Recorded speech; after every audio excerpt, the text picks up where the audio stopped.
All right, we're almost done getting all these decorations up for our 100th episode celebration party. I can't wait till all our friends are here to hang out with us. Yes, I've got some more stuff to check off the list. Are you ready, Ed? Yeah, fire away, Myla. Giant banner with all of the dyads' pixel faces. Check. Hey, do you think he can update mine? I look like a little kid. Well, Logan, you were a little kid when he made that. We'll reach out. Anyways, the banner looks great. What about the music? Can't have a VGM party without the VGM. Of course, this is a BYOV party. Bring your own VGM. All of our guests are going to bring some of their favorite VGMbassy tunes with them.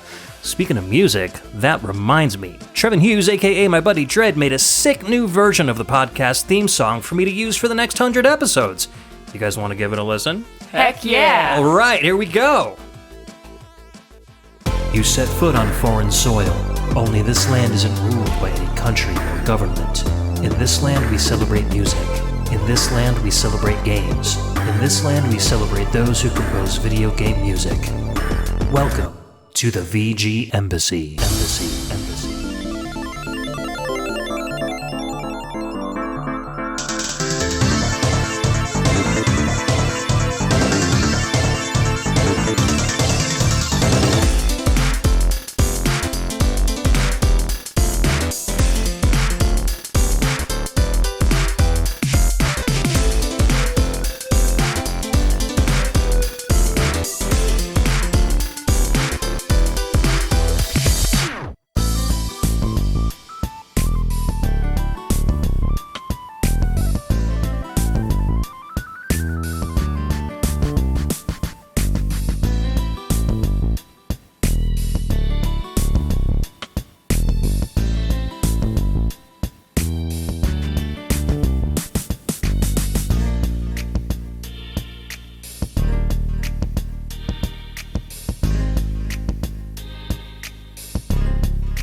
I love what he did with that. Sounds like an arcade game from one of those malls they used to have in the olden days. Oof.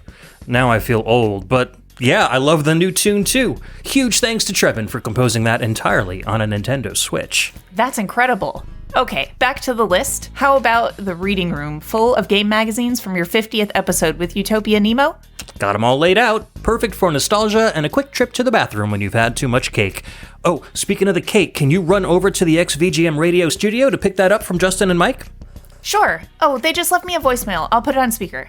Hey Ed, it's Justin. And Mike. From VGM Radio.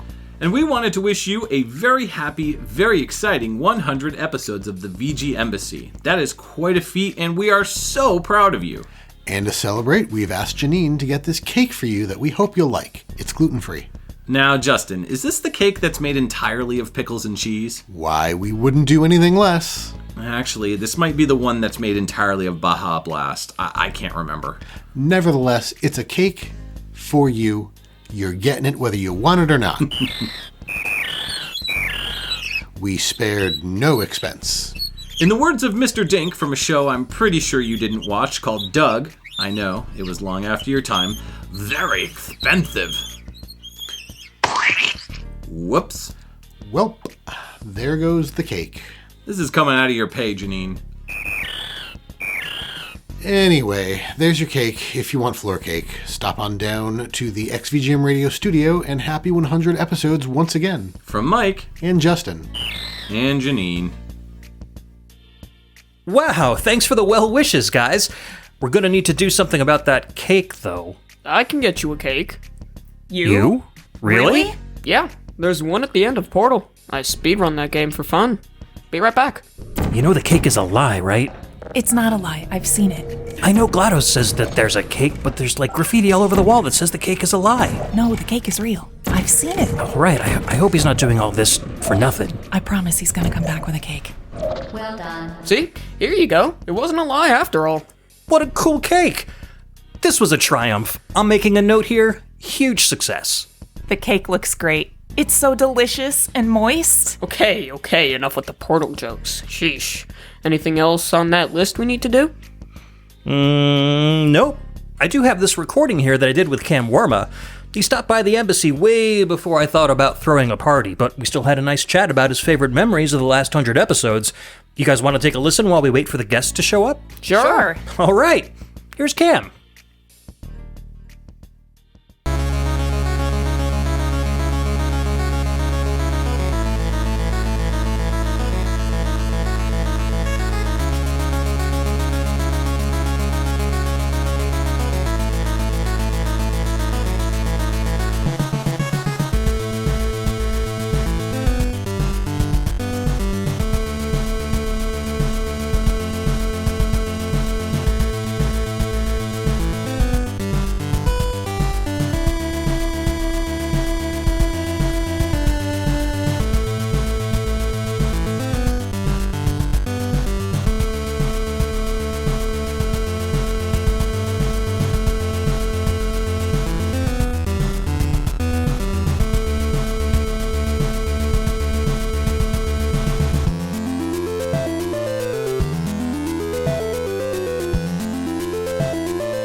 All right, welcome back. That was Praying Hands, the VRC6 version, originally composed by Hidehiro Funauchi from Castlevania II Belmont's Revenge on the Game Boy. This particular version was crafted lovingly by hand from VG Ambassador, dear friend, and patron of the show, Cam Worma. Cam, how are you, sir? Doing well. Awesome. How have you been?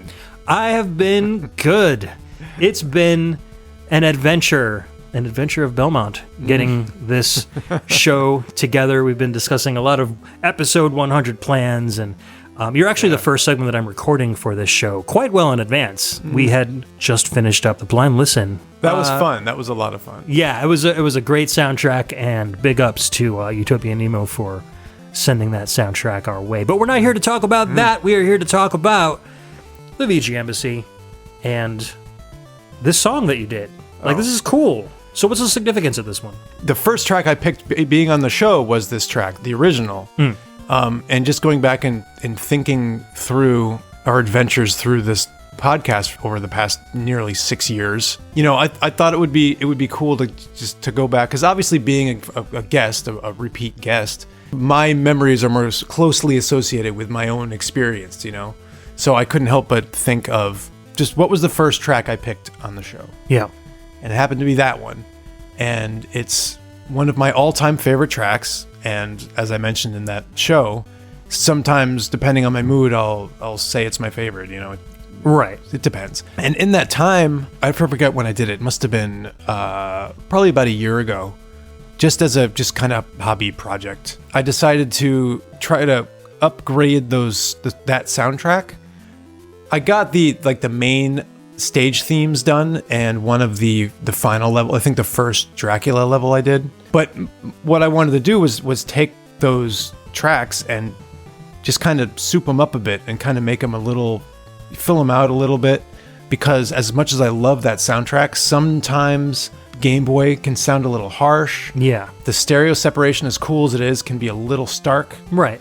It's just a limited amount of channels to work with. Plus, I hadn't ever really experimented with the VRC6 feature in FamiTracker before. I always kind of tried everything I've done in there. I just said, you know what? I don't want to mess with anything crazy. I don't want to go out of my, not comfort zone necessarily, but I want to limit myself, and see how I do with just the basic 2A03 setup. Yeah. So I figured I wanted to experiment with VRC6, and I figured the Belmont's Revenge soundtrack was a cool place to start. Something you're very familiar with and have a love for, so it makes sense. And I don't say things like this often, but I really think that in some ways I think it does sound better. No, I agree, because we were talking while we were listening to it. I just listened to it for the first time a couple minutes ago, and it really feels like you were being humble in your appreciation for it. You weren't like, this is Cam Worma's take on this song. Yeah, no, it was like, this is what the composer might have done had they had 3 or 4 extra channels to compose this song in. Yeah. And I feel like, this song could be in a Castlevania video game and fit right in. There wouldn't be any oh, this is like chiptune embellishment. It's like an octopus on the drums going crazy. It just felt very pure and very much like I'm respecting the original composer's wishes. And that's what I was hoping for. This just feels more, I think, it has a warmness to it, and it has like kind of a great texture to it that does justice to the original without a lot of the unintentional harshness I think that the Game Boy can have sometimes in terms of sound. Yeah, I mean that was my intention, but the memory is of the first episode I was on doing the show, and that was episode 8, and that was April of 2018, so 5 years. 7 months or whatever. Quite a while ago. I know, it's crazy. Yeah, so I originally recorded 8 episodes before the show even launched, and did those 8 episodes weekly. I remember. And then went down to 2 episodes a month, once every other week afterwards. And it was great. I mean, those first 8 episodes are very near and dear to my heart because I was really following my passions. It was like the first time where I wasn't. Not that Mike and I compromised with a lot. Well, we did compromise with a lot on Pixel Tunes, but it was the one time where it was like there wasn't anybody telling me, well, let's do this instead, or having anybody else that I needed to run anything by. It was like that kind of what if in my head. What if I just did this and nobody told me no? Here you are 100 episodes later, which congrats, by the way. Thank you very much. Absolutely incredible. I probably would have, if I was doing my own podcast, I probably would have gotten distracted after episode 6 or something. There were times where it felt really difficult to do. Sure, and there were times where I honestly even announced that I was probably going to stop. But there was... there were moments, There was enough enough love from the folks and the listeners and the patrons that kept me going, and I settled into a schedule that really, really worked for me. So... I am so glad that I can keep this going, and who knows when I'll end. Maybe 200 more episodes. Yeah. But anyways, I chose you to be on the show because it's convenient you were here. No, I just happened to be walking by. Because you've been like kind of intertwined with our VGM podcast ever since the Pixel Tunes days. You were on Pixel Tunes a couple of times. Yeah. I met you through Mike, and... You were like I said, one of the first people that I reached out to when the VGMbassy started. And we've done a lot of really cool episodes together. We've done The Blind Listen. You've shared a lot of your favorite stuff. Manfred Linsner, Scourge Hive, some Jake Kaufman stuff. Like the Switch Indies. Yeah. Oh, I remember that one too. I forgot about that one. That was a great show. So what were some of your favorite memories, some favorite tracks? Like I'd like to hear about the VGMbassy from your perspective. Everybody has something to offer, and everybody's passionate. I always loved when Emily was on. Cam Childs is a goon, and I love him, and he's hilarious. He just puts so much thought into everything he does, and everything is just so well. He's equally goofy as he is earnest, and that's what I love about Childs. The Blind Listens are always fun. My favorite, and I've said this before, and no offense to anybody who is involved in other podcasts, the Embassy exclusive. It's my favorite podcast, like specifically are this exclusive episodes. Oh, awesome. Those are just the best. I love those. I love the mix of the conversation with tracks peppered throughout. It's a nice kind of change of pace, instead of just track discussion, which is also obviously great. That's why we're all here pretty much. But having like topics that you actually like discuss at length and like exchange opinions, and then there's a track that kind of follows. Yeah, and then you get feedback. The topics. And then you get feedback from the community about like that's just a really nice formula. And I always enjoy those the most. Everybody that's been on they always bring their own flavor and. Yeah, there hasn't been a single guest where I've been like, I regret having them on. It's been great. Yeah. And in terms of Embassy exclusive, originally when I started that show, I was like, I'll do this as a Patreon thing. And same for me, kind of. I did kind of fall in love with that format, and I felt that Joe and Todd and I had enough kind of chemistry that we could really just talk about anything video game related and hopefully put out an entertaining kind of a product. Yeah. And it was a combination of having 2 episodes of VGMbassy a month, plus the Embassy exclusive every month, plus an episode of Arcade Machine every month. That was like 4 podcasts a month is getting to be a lot, especially when they're all edited, produced, So much editing. researched. Oh my It's God. not just like I'm talking into a microphone and spitting it out onto the internet. There's a lot behind the scenes. Yeah. So the combination of what I felt was a really good product in Embassy exclusive and wanting to cut back on my VGMbassy stuff for my own sanity just made it kind of a natural fit to go onto the main feed because I felt like Embassy exclusive needed more ears, and I felt like Yes. I still wanted to keep 2 releases a month going because I wanted content for the listeners and I wanted to keep relevant. So I felt like it was a great combination of things. Yep. And it's a shame you live so far away because I'd love for you to be like a more regular guest on Embassy exclusive. I think I've done it. Was it just the one time? Or I think a you've been couple on times? that, well, at least once. I don't remember if you've been on more than that. I know you were in on a couple of shows when we did Retro World Expo. right, yeah. But I think those were actual VGMbassy shows. Yeah. But every time I mention your name to Todd and Joe, they're like, "How's Cam doing? You should bring him on." And I'm like, "Yeah, we're working on it." It's a matter of scheduling and Yeah, you 3 just have such a great rapport. It's good that everyone can hear it now because like it just wasn't.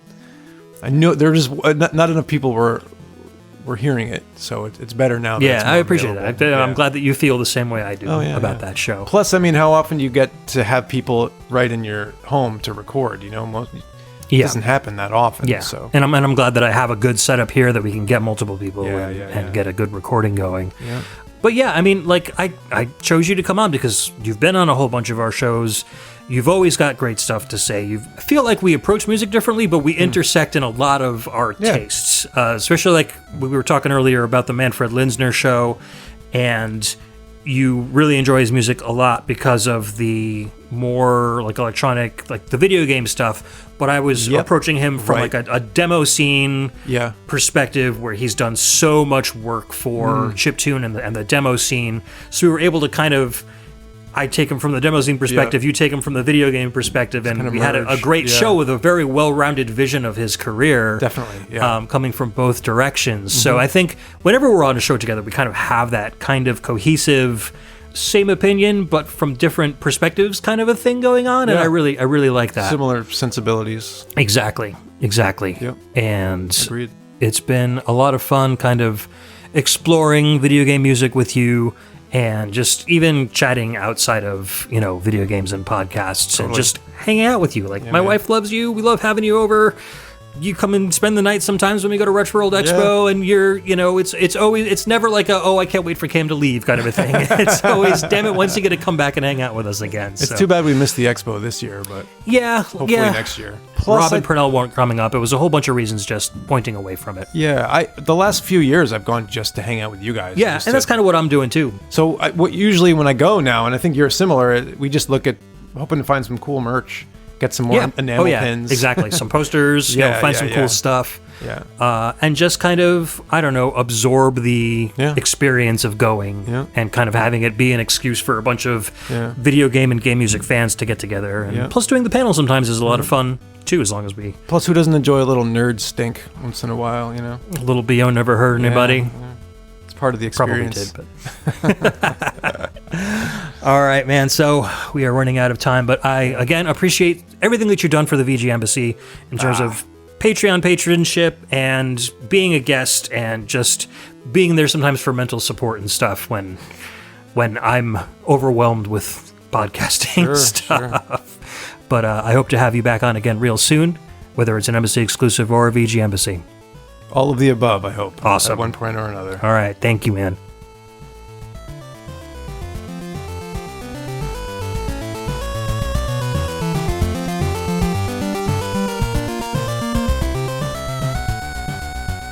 That was such a fun conversation I had with Cam. I'm sure he'll be on future VGMbassy episodes too.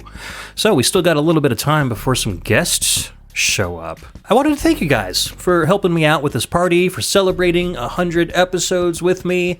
What's it been, over 4 years, almost 5 years of the VGMbassy? That's a Yeah, I while. think so. Yeah, it feels like it's been a week, and it feels like it's been 100 years, both at the same time. Not to mention Pixel Tunes. I know. Our Logan, you old were podcast. on episode 1, and do you remember doing that? Yeah, the one with Echo. Yeah. Emily. All I remember was that the only ever Echo game that I actually almost completed was the kids version. Oh yeah, Echo Junior. That's right. You guys played Yeah. that for a little while. That was fun because then when you came back, it was still fresh in your mind because we actually played it like while we were recording the show. Yeah. In between takes, and yeah, that was a lot of fun. That was a great episode, and I think that was a great way to kick off the VGMbassy. And also the only way that I would remember anything about the game. Yeah, and I've done 99 episodes since then. I can't even believe it. Yeah. It still feels relatively fresh. Do you remember when I started off the VGMbassy, Myla? I absolutely do. It was a lot of work. It was a lot of fun, and it's been a challenge to keep our kids really quiet while you're recording down here. My bad.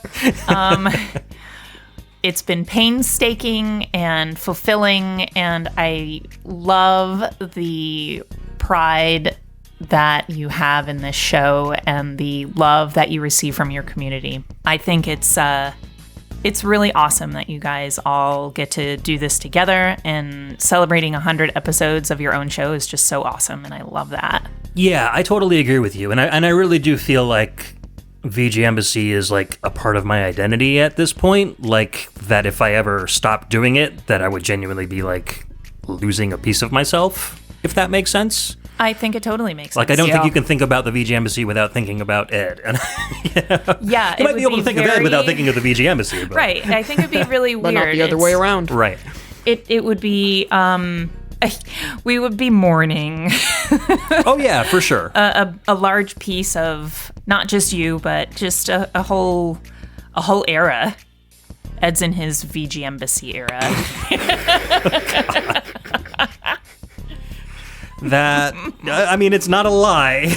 As cringe as that sounds. Yeah. Yeah, but I mean, there's been a ton of cool shows, and I love having family that wants to do them with me because it really does feel like, sharing that part of me that I usually don't share with family, like bringing them in on it is so much fun. Like Logan, we've done a whole bunch of shows together. Yeah. And so we've done, let's see, so we did the one, we had Emily back to do the one about Tetris. Yup. We did the trucking one. We did the Undertale one. That was very recent. Yeah. Did we do any other? Well, Kirby. We did the Kirby one. Yeah, Jeez, Kirby. we've done a lot of episodes together. A bunch, and most of them aren't even on VGMbassy. Or on other ones, too. Do you remember the one that we all went to Washington? Oh, yeah. No, that was everybody. VGMbassy. Yeah. But also a bunch in Pixel Tunes. Yeah, you did some skits and commercials for us for Pixel Tunes Yep. Radio. You were a super tiny guy. Little guy. Back then, yeah. But still, I did a bunch of them. Yeah. Oh, yeah. You were on a whole bunch of my skits and commercials back then because you just had this cute little tiny voice, and it was a lot of fun. You did like the Mr. Ninja skit, and I think there was like a Paperboy skit or something that you had a guest part on, and a couple of other ones. There was one where Eddie was playing like Call of Duty or something, and we wanted everybody to go outside and play because it was a nice day outside. Do you remember, Myla? You were in this one too. We just listened to this recently. And that Eddie was doing so good on Call of Duty that we were all like, we start cheering him on at the end instead of going Yeah. outside. I was like, you guys have to go outside. It's really nice out. And you were like, yeah, in a couple of minutes. Eddie's doing really well. And Logan was like, sweet headshot, whoa. Yeah. Yeah, so I mean, you've been helping out for a long time, and then we did that Atari show too, which was great because that was like pretty much a fully scripted show that we all did like comedy sketches for. Remember the Circus Atari one where your head goes through the ceiling? Yeah. It's fun. It's fun just kind of like writing those and then seeing those skits come to life, and especially Wasn't that having the you same guys. one where when you went up the stairs and made that tune? Yes, the haunted house one. Yeah. Yeah. Yep, that was a fun episode. It was a really short one, but it was still a whole lot of fun to do. What do you think your favorite one, like full episode that you appeared on was? Either the first one or the Undertale one. Yeah. Echo or Undertale. That Either makes of them sense were to me. Real fun. Folks love that Undertale episode, and they were so impressed with how much you knew about it. Yeah. Because it's stuff like even Undertale fans don't know a lot about those alternate universes. Yeah. So they got really into it and learned a whole bunch about it. So I was really happy with how well you handled yourself on that show. It was really impressive. Some of the funniest times on this podcast are when I just forgot that there were microphones. You just start having a conversation, and Yep. I think that makes some of the best content too. Yeah. Because then you're just kind of free flowing and comfortable, and you don't really care about anything that's going on, and you become like your true self on the podcast, which I think comes through the best. I mean, Yeah. obviously you can't do that when you're reading scripted stuff, but and I don't know. I mean, because we've done some. You and I did an Embassy exclusive together. That was when Joe and Todd couldn't make it because COVID was getting pretty bad. And Myla, you've guessed it on I think it was just one Embassy exclusive, but we had a lot of Yeah. fun with that with Chris Murray. Yeah, that was fun. Yeah. What's your guys' impressions of like Embassy exclusive versus VG Embassy? Do you have a particular type of show that you like the most, or like being on the most? Embassy exclusive is fun, but also kind of short, but also, like I said, the most fun. Yeah, it's a little bit shorter, but it's because it's much more talk. We don't have as much music to play on it. Yeah. It's only usually like 3 tunes.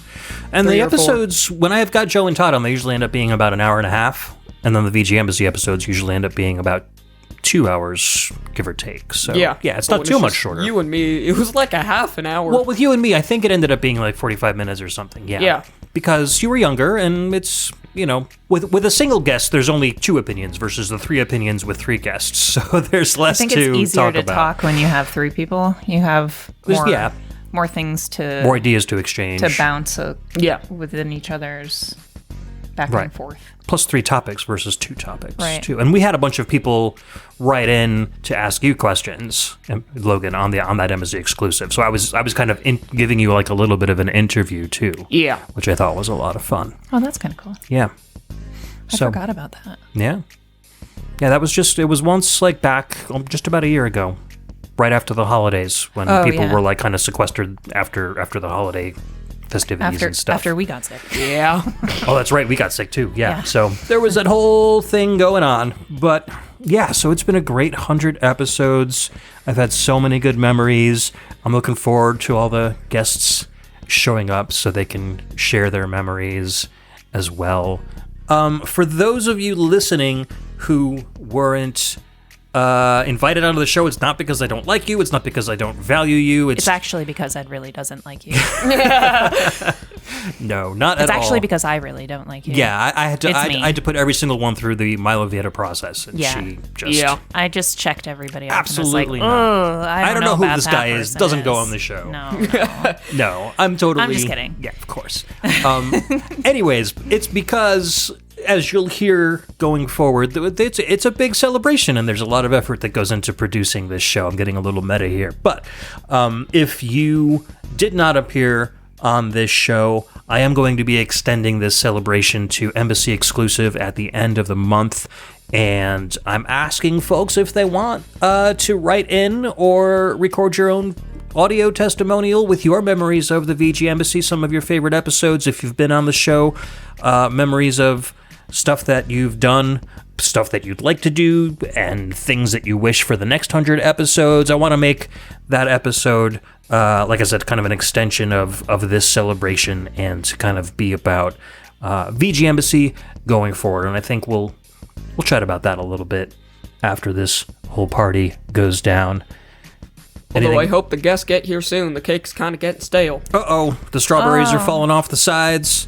It's supposed to be delicious and moist. Yeah. Not, It's going to be delicious and dry. not Not dry and not dry and not mediocre. delicious. Yeah, mediocre is a great word.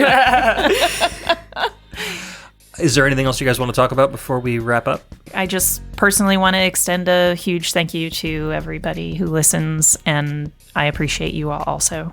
I think Same. you guys are awesome. Aw, I appreciate you guys too.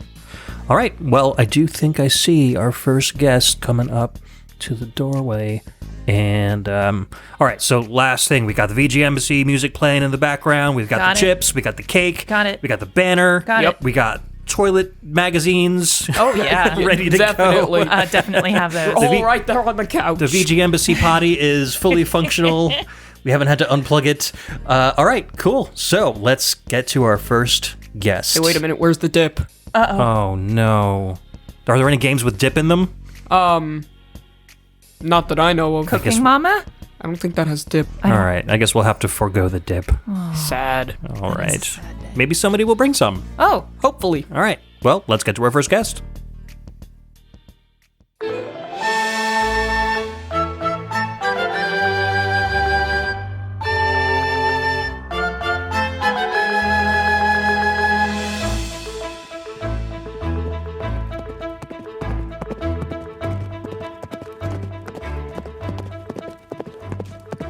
Yeah! Ha!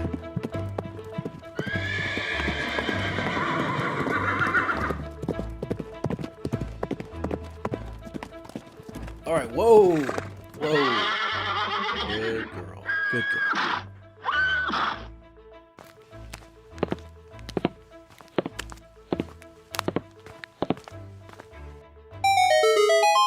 Well, that's a weird doorbell.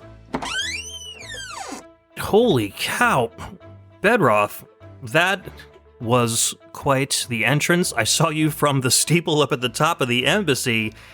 What a glorious horse. That's amazing. Yeah, I know. Well, when you invited me, I knew I had to show up in style, so I got her on loan from Hyrule. So how I got her and how I'm going to get her back, that's between me and the elder goddesses. So You mean this is the Epona? this is the Epona. Now which Epona from which time, I don't know. I didn't have the clout to specify, but it is one of the Eponas, and she's amazing. Well, it's VG Embassy World, so it's everybody's favorite Epona. There you go.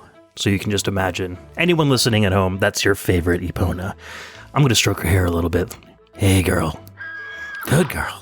I tell you what's really magic is the fact that I rode all the way here from Dallas, and I'm not sore, even though I haven't ridden a horse in over 10 years. That's the magic of video game music. It heals all wounds.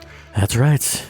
That's right. So I've got a giant party going on inside. We're all celebrating our 100th episode, Yeah, I can hear it in there. and I'm so glad that you can make it out. I'm so glad that we're having all of our friends come join us for this really, really wonderful time. I see you've got a dish there. What'd you bring? I do, yeah. Well, first off, absolutely, congratulations, man. It's been a great ride. I've been enjoying going on it with you, and the place looks a little bit bigger than last time I was here. I don't know if you renovated or something in the last couple of years. You could say we've evolved a little bit over the years, for sure. Okay, well, as the VGM world grows, I guess the embassy grows with it. So there you go. Yeah, and with each VG ambassador, they get their own little room on the side of the building too, which is it just kind of grows there. Very cool. Yeah, I need to go check mine out. And dust off the knickknacks. But yeah, I brought these. I guess I should hand them over. They do need to be heated up a little bit. These are light and airy dragon puffs, and they're from. I got the recipe from the Panzer Dragoon wiki. Amazing. So does that mean they play some music from Panzer Dragoon when we dig in? Well, let's just say when you take a bite out of one of these babies, it's like you're in flight. I love it. So that means we're going to be listening to Flight from Panzer Dragoon. This was released on the Saturn in 1995 and composed by Yoshitaka Azuma.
All right, that was Flight from Panzer Dragoon. Man, every time I listen to that track, I am impressed at how amazing it is. And this one really fills me with nostalgia, so I am glad you brought it with you. Panzer Dragoon was one of my very first Saturn games I had. I got the Saturn near launch date, and so it's one of the oldest Saturn games I have, too. Yeah, absolutely. When you asked us to bring a song, I don't know, this is the first one I thought of because when I was on the show with you before and we talked about orchestral music, which was a little outside your wheelhouse, we each brought our own orchestral tunes, and you brought this one, and I had never explored the Panzer Dragoon soundtrack at that point, and so this was my first taste of it, and this song just blew me away. So there was really only one choice. No, that's lovely. I'm glad that I can introduce you to this. That was a great show because it opened my eyes a little bit to a genre of music that I don't spend much time exploring. And that's kind of like the heart of what I wanted the VGMbassy to be about, is to have people on the show with tastes and cultures that didn't necessarily match mine. And I think we've been able to do that a whole lot over these past 100 episodes, and that is like a prime example of one of the reasons why I wanted to do this podcast. So thank you for doing that with me. Absolutely, it was a pleasure, and that is one of the things I really love about your show. I don't listen to as many VGM podcasts as I did for a while there, but for a while I was listening to pretty much all of them, and God bless you. That is the one thing about that's the one thing about me and Alex and Carlos. There we were, but. That was the thing about the VGMbassy is I loved all the different guests. I loved it made every show unique, and I did learn quite a few new things just from listening to these episodes. Awesome. And you've been like a member of the community for quite a while. You weren't one of the OGs because we had a bunch of people that came over from Pixel Tunes Radio, but I specifically remember you just popping into our Discord randomly one day, and you were like, "Hey guys, I love video game music. How are you?" And from there, it was like you were there just about every day, hanging out and chatting with us, and we were getting to know you, and it was a lot of fun. You were a great addition to the little community that we had burgeoning at that time. We all were very accepting, and I was a listener for a year or so before I found Discord, and I had been looking for a way to kind of connect with some more of the community, and I wasn't on a lot of the traditional social medias at the time, and now I'm not on them anymore, so I'm glad I still have Discord. But yeah, it was really nice, and meeting people, it was weird because we're not celebrities by any stretch of the imagination, but to a guy who's checking out video game music podcasts and who at that time didn't really have a lot of an outlet to be in a fandom, jumping in and then meeting all these people who I've been listening to for hours and hours was a little bit, like meeting your heroes. And so it was really great to just kind of be accepted and be part of the group. And it's still a great community to be part of. Oh, that's awesome. Yeah, I've absolutely never looked at myself as a celebrity. The VGMbassy is basically an outlet for the community to share their passions. I just wanted to be a member of the community and give them the facilities to be able to do that. So that's what the embassy was all about. I saw that you made a little list of some of your favorite episodes. If you wanted to kind of go through them, we could maybe share some memories about them and stuff. I did, yeah. You had asked me to think about maybe some of my favorite memories of the show, and I've listened to every episode. I didn't have a huge backlog when I first found the show, and so it's been a little bit easier than for something like Rhythm and Pixels, where they have 300 plus episodes. But true. But yeah, broadly speaking, I really enjoy the blind listens a lot. As a fellow VGM dad, I love hearing you and Logan on the show. Of course, my podcast was all about me and my oldest daughter, Shukapow, and that was a lot of fun. And I feel you every time you do a show with one of your kids. I feel the extra work that goes into that. So yeah, true. That last episode that I did with Logan, they blew me away because they knew so much about Undertale. I felt like I was the guest on Logan's show at that point. Yeah, That was really impressive. Yeah, it was a proud papa moment for me because I really felt like the student had, surpassed the master at that point. So I can imagine, when you see Shukapao make, an amazing composition, or when she was, even when I was doing that, I did one episode of Very Good Music with you guys. Yeah. And, she blew me away. There was...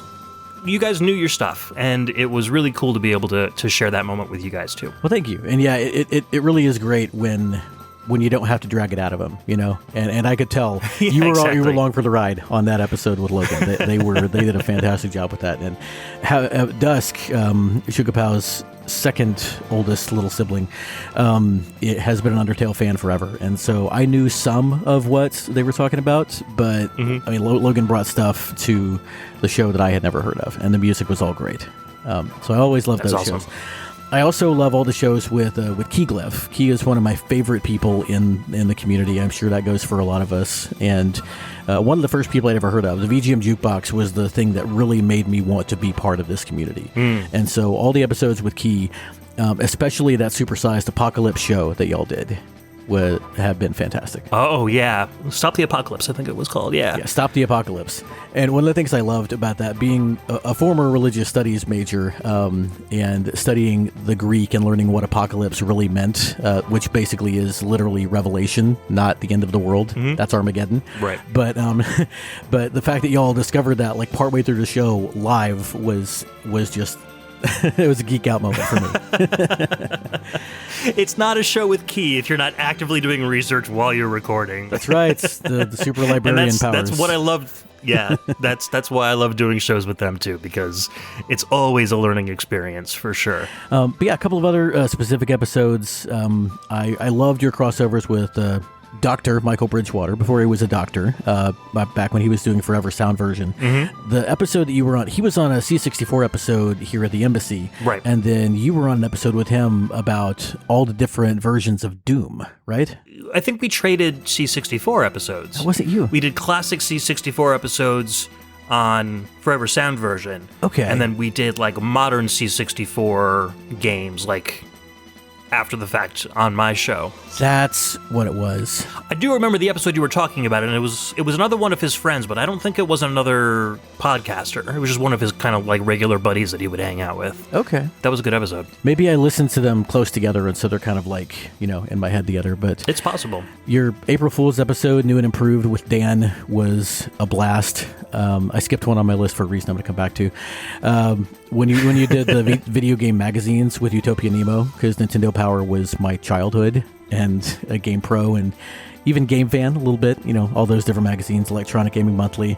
The DDR episode with Rob more recently was fantastic. Oh, yeah, that was a lot of fun. It was similar to the episode with Logan, because Rob is so passionate about DDR that just came through the airwaves, and with just... Yeah, I learned so much on that show.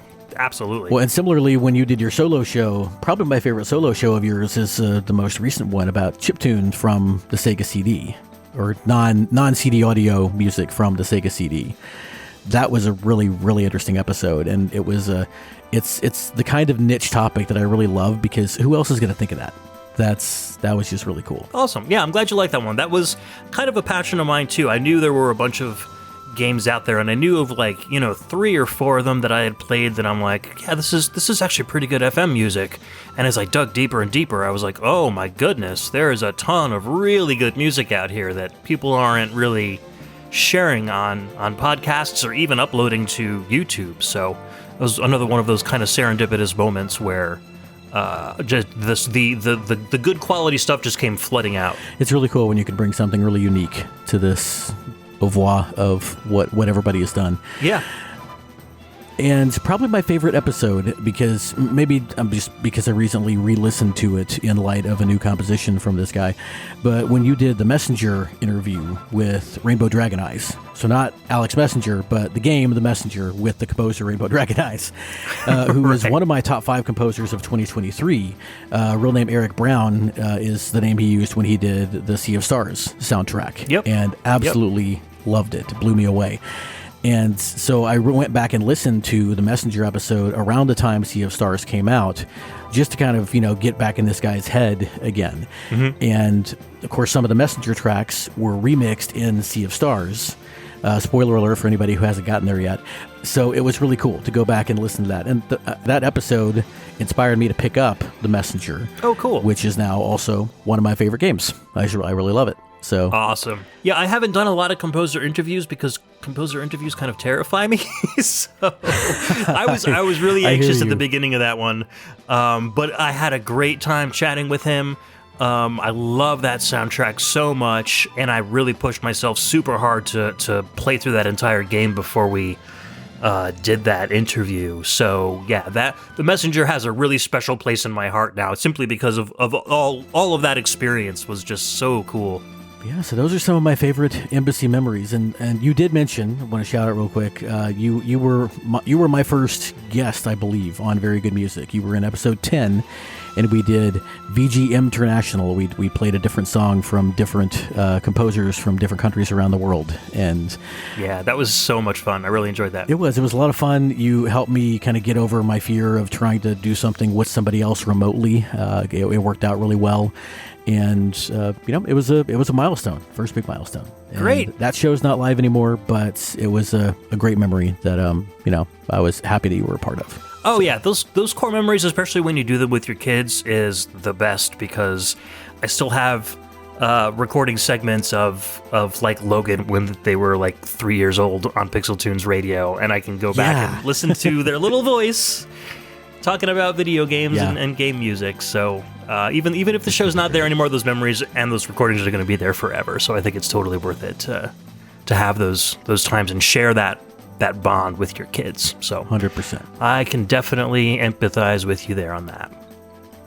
All right, sir. There's a huge party going on behind me. Tons and tons of VG Embassy friends and patrons are hanging out, eating some food, listening to some great tunes. Why don't you go mingle and we can check back in later? Will do. I've got a little bit of news. Is it okay if I shout a couple things out? 100%. Go for it. Cool. We already mentioned Shukapau's compositions. Shukapau is still composing a little bit, but she has also started her own YouTube channel and does a lot of Let's Plays, mostly Pokemon and Pikmin. Was really busy around when Pikmin 4 released, doing a lot of stuff there. But also analysis videos. Sometimes she'll drop one of her compositions, and she's just Shukapau on YouTube, the one that has the most followers. That's the one. So go, check her out, see if you like what you see, and if so, give her a follow. I am also still podcasting. I am the co-host of BG Mania, which is a slightly irregular now podcast. We try to post weekly, but I'm not in charge of production for that, and the guy who has a new job and is moving this year, so he is a little busy, but BG Mania is the name of the show, and I actually just recently, to help kind of fill some of those gaps, started my own little sideshow within the BG Mania feed called BG Mania B-Sides, where I look at 10 tracks from just a soundtrack that I want to give a little bit more light to. Fantasian was the first one I dropped a few weeks ago when y'all hear this, and since then I will have dropped a second episode, which is about my favorite soundtrack of 2023, Paranormicide, The Seven Mysteries of Honjo. Fantastic soundtrack, and I can't wait to get that out there so maybe more people can hear it. But yeah, just wanted to... Cool. Yeah, I haven't even heard of that one, so I got to check that one out. It's a horror be a fun episode, visual then. Novel, but you'll hear more about it on the episode for sure. Right up my alley. So looking forward to that one. Well, thank you, sir. And yeah, awesome. I will go mingle. See what. There's some good smells coming from there. So Utopian Emo must not be here yet. But no, I'm going to go in and check that out. Zing. And see who else is here. Thanks for having me, man. This is a blast. Thank you so much, Bedroth.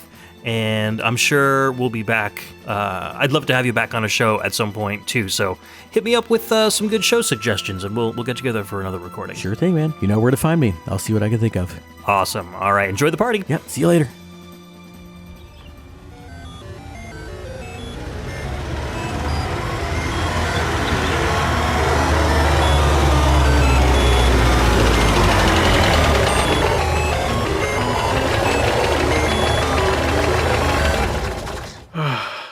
Thank God that was over.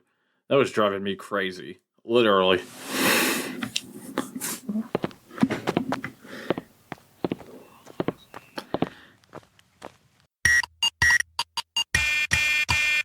That's a weird doorbell. Alex, the messenger.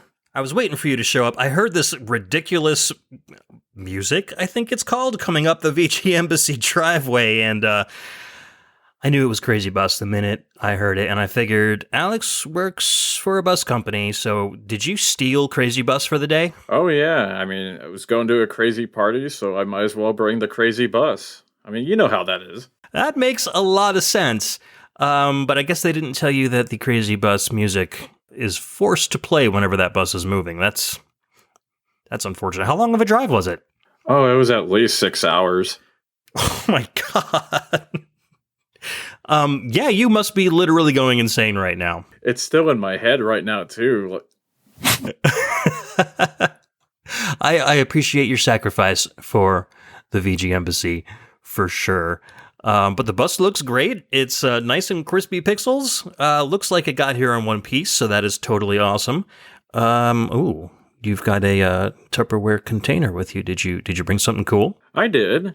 I think you remember this little piece of music. So I know that a few years ago we talked about stuff on the Nintendo GameCube, and I just thought, hey, why don't we listen to one of the tracks again? And specifically this track from Swingers Golf.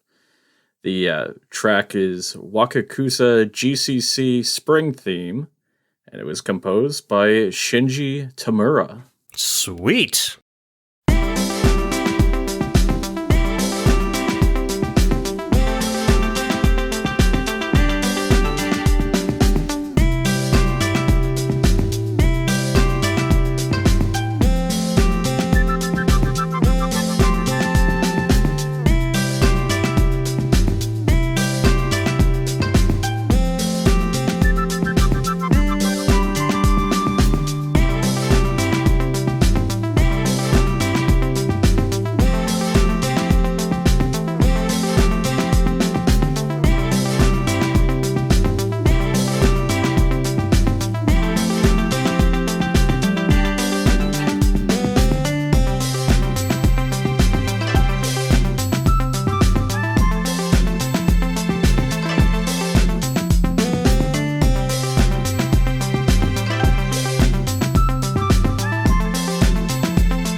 Alright, that track that you guys just listened to, that was Wakakusa GCC Spring Theme from the game Swingers Golf, and it was composed by Shinji Tamura. Amazing little piece of music. I love that one because it's got such great kind of relaxing tones over a pretty well-produced beat. I mean, golf music pretty much can't be beat, especially if you're a listener to the VGM Jukebox.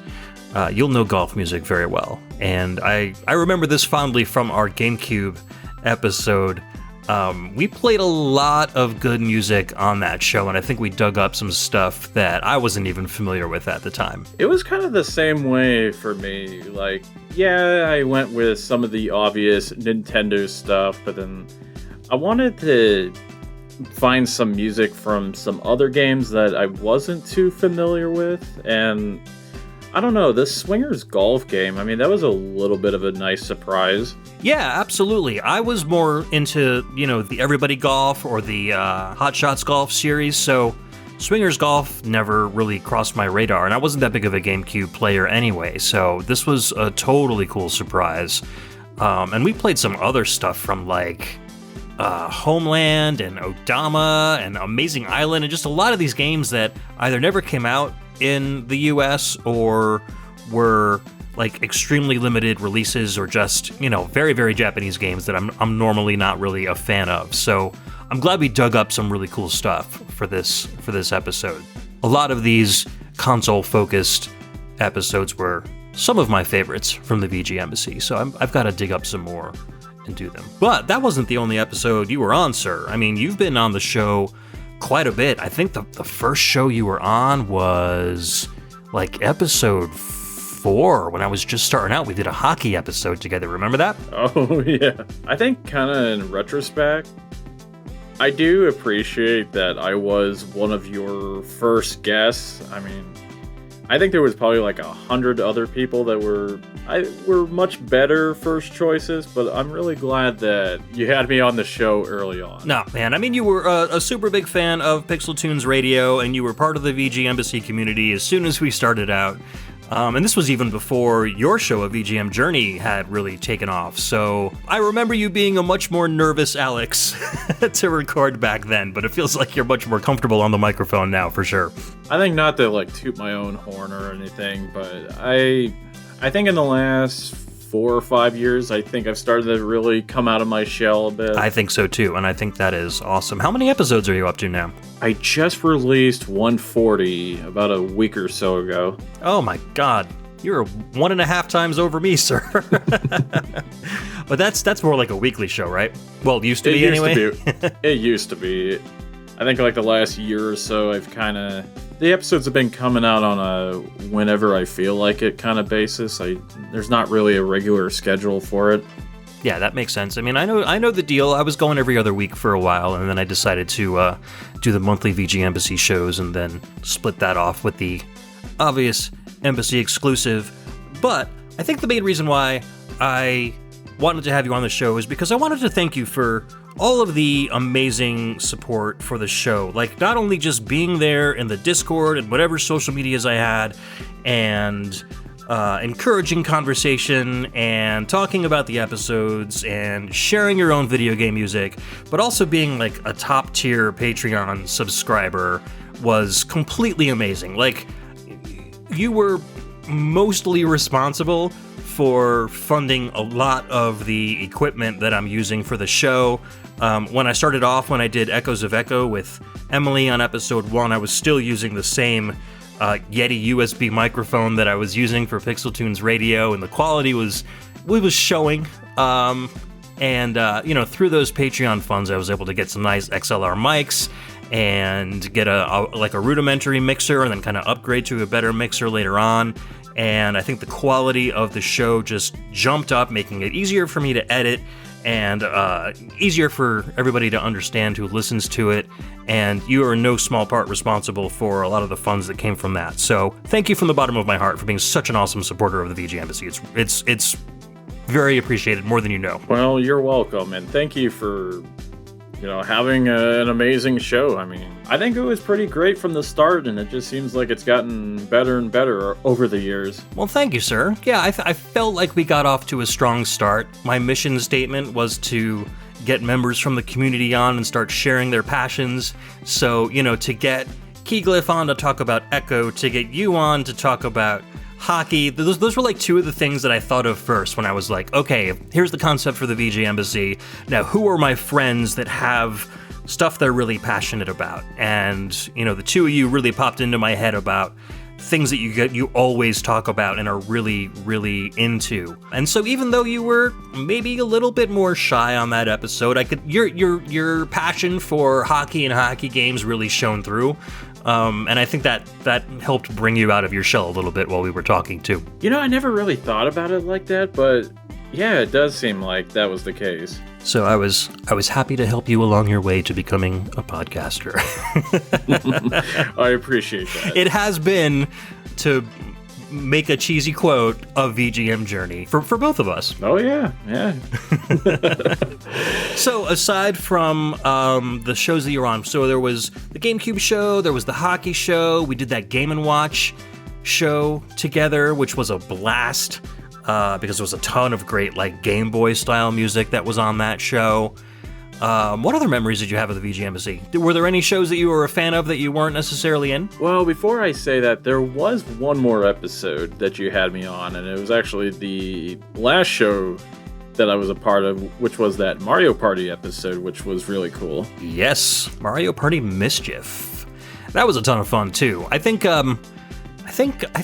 we do a lot of Nintendo shows together, I'm realizing now, between Game & Watch and GameCube and Mario Party. I didn't even really make that connection, but We've shared a lot of really cool, kind of obscure Nintendo music over the years. That's really cool. I think I've made it pretty obvious that I'm like a really big Nintendo fanboy. I grew up on it. It's always been a thing for me. Same here. I guess going back to your question about other shows, I will say I really enjoyed that last Blind Listen episode that you had. And I think Utopia Nemo, he did a really good job on that whole classroom setting. Oh, absolutely.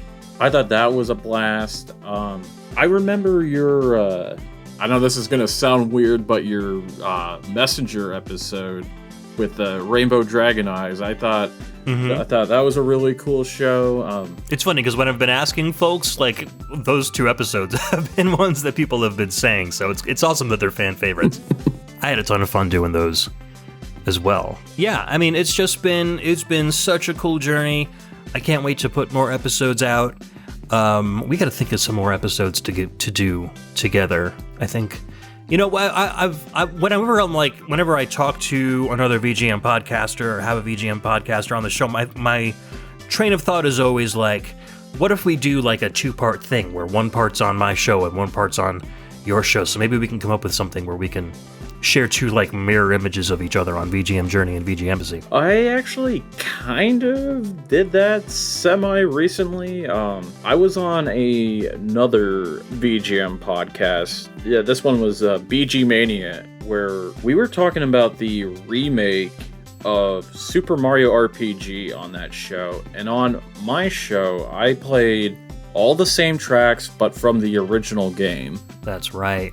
That's a good idea. That's really cool. Doing like remixes and remakes of other tracks. So, hey, might be something we can revisit in the future for a different game or maybe something completely different. But I love, like I said, I love the VGM community. I love when folks can share with me. And I love sharing my love for video game music with other shows too. So I think that would be fun to get together again at some point. I guess I could gush about how much I really like the VGMbassy for many hours, but I don't want to take up too much of your time. Oh, no. You can gush all you want. I don't... No, I appreciate it so much. I appreciate you hanging out with me at this little VGMbassy celebration of 100 episodes. Some people get to 100 episodes really, really quickly when they do quicker 1-week shows like you. Not that that's not an awesome milestone to begin with, but it took me quite a long time to get to 100 episodes, and it really does feel like a giant milestone for me. And I'm looking forward to, I'm gonna call it almost like a new season of the VGMbassy. There's been 100 episodes in season 1, I guess, if you look at it that way, but I'm looking forward to making some changes and reinvigorating it and, seeing what I can do to kind of amp up all the VGMbassy stuff that we've got going on. So I'm looking forward to that, and I'm looking forward to everybody in the community being a part of that. So it's going to be totally awesome. So, there's a whole bunch of folks behind me partying. There's food, there's drink, there's VGM blasting out of the speakers. So why don't you go mingle, sir? Have some fun, and I'll catch back up with you in a bit. All right, sounds good. I'll talk to you later. Awesome. See ya.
That's a weird doorbell. Well, look who it is, Mr. the Dyad. Sir, welcome to the party. Come on in, you're just in time. Thank you. Traffic was terrible from my ambassadorial assignment over in the Kingdom of Zeal. I saw you land over in the landing strip, and Yeah. is that the epic from Chrono Trigger? Yeah, they didn't let me have it, but That's what I was gonna ask. no one was guarding it. Yeah, they left the keys in it. I think they were all just doing their own thing. Something about Lavos. I don't know. I'm not familiar. I don't know what they could be bothered by. Gotcha. Yeah, Doctor Who started with a crazy man stealing a time machine, so this sounds kind of familiar.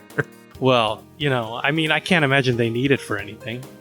No, not at all. The Lavos just sounds like a pushover. Not a big deal at all. Yeah, I think he's some kind of fancy lamp. And, when you return it, it is a time machine, so you can return it literally 3 seconds after you left. And it'll be like nothing ever happened. Yeah, I'm definitely going to return it. Sure. Yep. It's very canon to the story of Chrono Trigger. Oh, man. It's Dyad Trigger now, baby. Exactly. It is. So good to see you. It's so good to have you here for the 100th episode party. I see you've brought a little piece of VGM with you. What do we got to play today? Yeah, and I put it in a washed and cleaned Cool Whip container. Good. Just pop the top here. And I brought with me a track from the game Going Under, composed by Felix Peasley and Chong the Nomad. The track is called The Grind.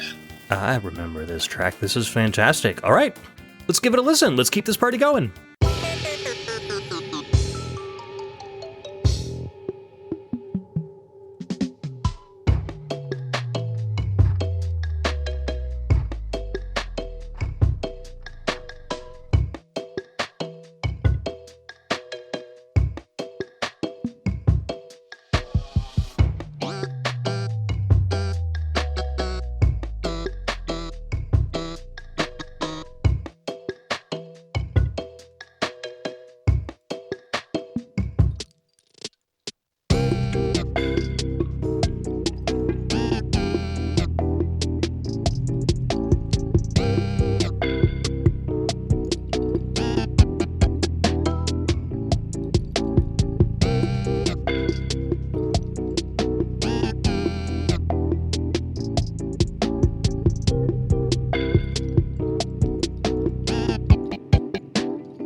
That was The Grind from the game Going Under, composed by Felix Peasley and Chong the Nomad. Deja vu, Ed. Nice selection of tunes. Oh, yeah, I remember this one from the Blind Listen that I did with Ryan Steele. That was a ton of fun. This is a great party track, too. It's got, like I was telling you before, kind of a stanky bossa nova style groove to it. Yeah. And this whole soundtrack was a lot of fun, so thank you for bringing it with you. Great choice. Yeah, this is the kind of stank that you're allowed to bring to a party. Not the stank that comes out of the bathroom when you've had too many burritos. No, yeah. The stank you bring to the party, not the stank you leave in the potty. I mean, 7-layer dip is a popular party thing, but not for lactose intolerance, that's for sure. Anyhow, yeah, so this is awesome, and thank you for accepting when I asked you to be on the show. I immediately thought of you, obviously, because you've been here since the very beginning. I think we were chatting a little bit, and it's been like, you've been on like 6 different episodes. Yeah. At this point. I was surprised. No, I was like, wait a minute, really? Yeah. Is that right? Yeah, and I was going back and listening to some of the old episodes because I wanted to like refamiliarize myself with some of the older ones. And the first episode I was on was number 7, and we had recorded it before you had even released the show yet. Yes. You hadn't even launched the show, and I was taking my trip down memory lane back, and I forgot that you had saved them all up. You gave yourself the buffer. That was a good idea. Yeah, I think I recorded like 8 episodes before I officially launched, and that was great because it gave me the opportunity to really kind of focus on the string of shows after that. But yeah, you were one of the first people I reached out to because I was a huge fan of the Dyad Presents, and I wanted to kind of bring some of that flavor onto the VGMbassy with the Dyad Challenge shows, and we have to do some more of those. Those were so much fun. And we got to learn so much about crazy subjects, too. Jetpacks and Boblo Island and there's really esoteric stuff going on in those shows.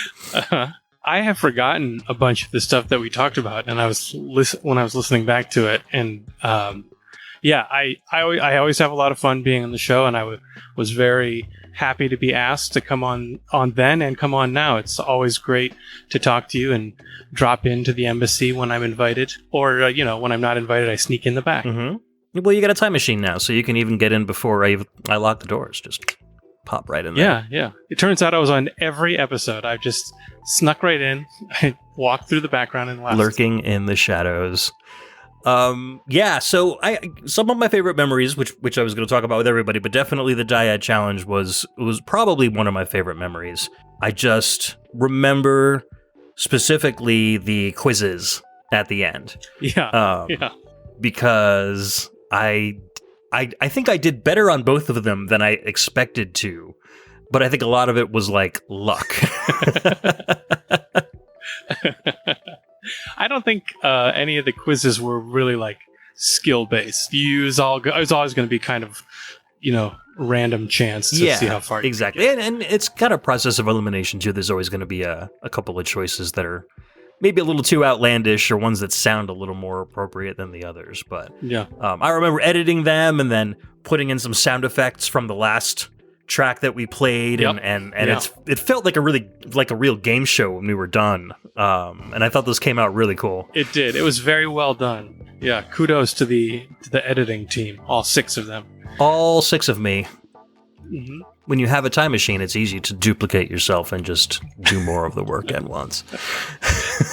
See, everyone else take notes. This is the way you got to travel. This is how you do it in style. You get the time machine aspect. I don't want to toot my own horn, but beep, beep. Not only is it epic, EPIC, but it's also the epic, EPOCH. Exactly. But I did want to say that the reason that I picked this particular track is because it came from one of your Blind Listen episodes. And I don't think this was the first Blind Listen episode I heard, but for whatever reason, it stands out as, I remember it more than many of the other ones. This was the first one that I remember going and playing the game afterwards and actually really enjoying the game.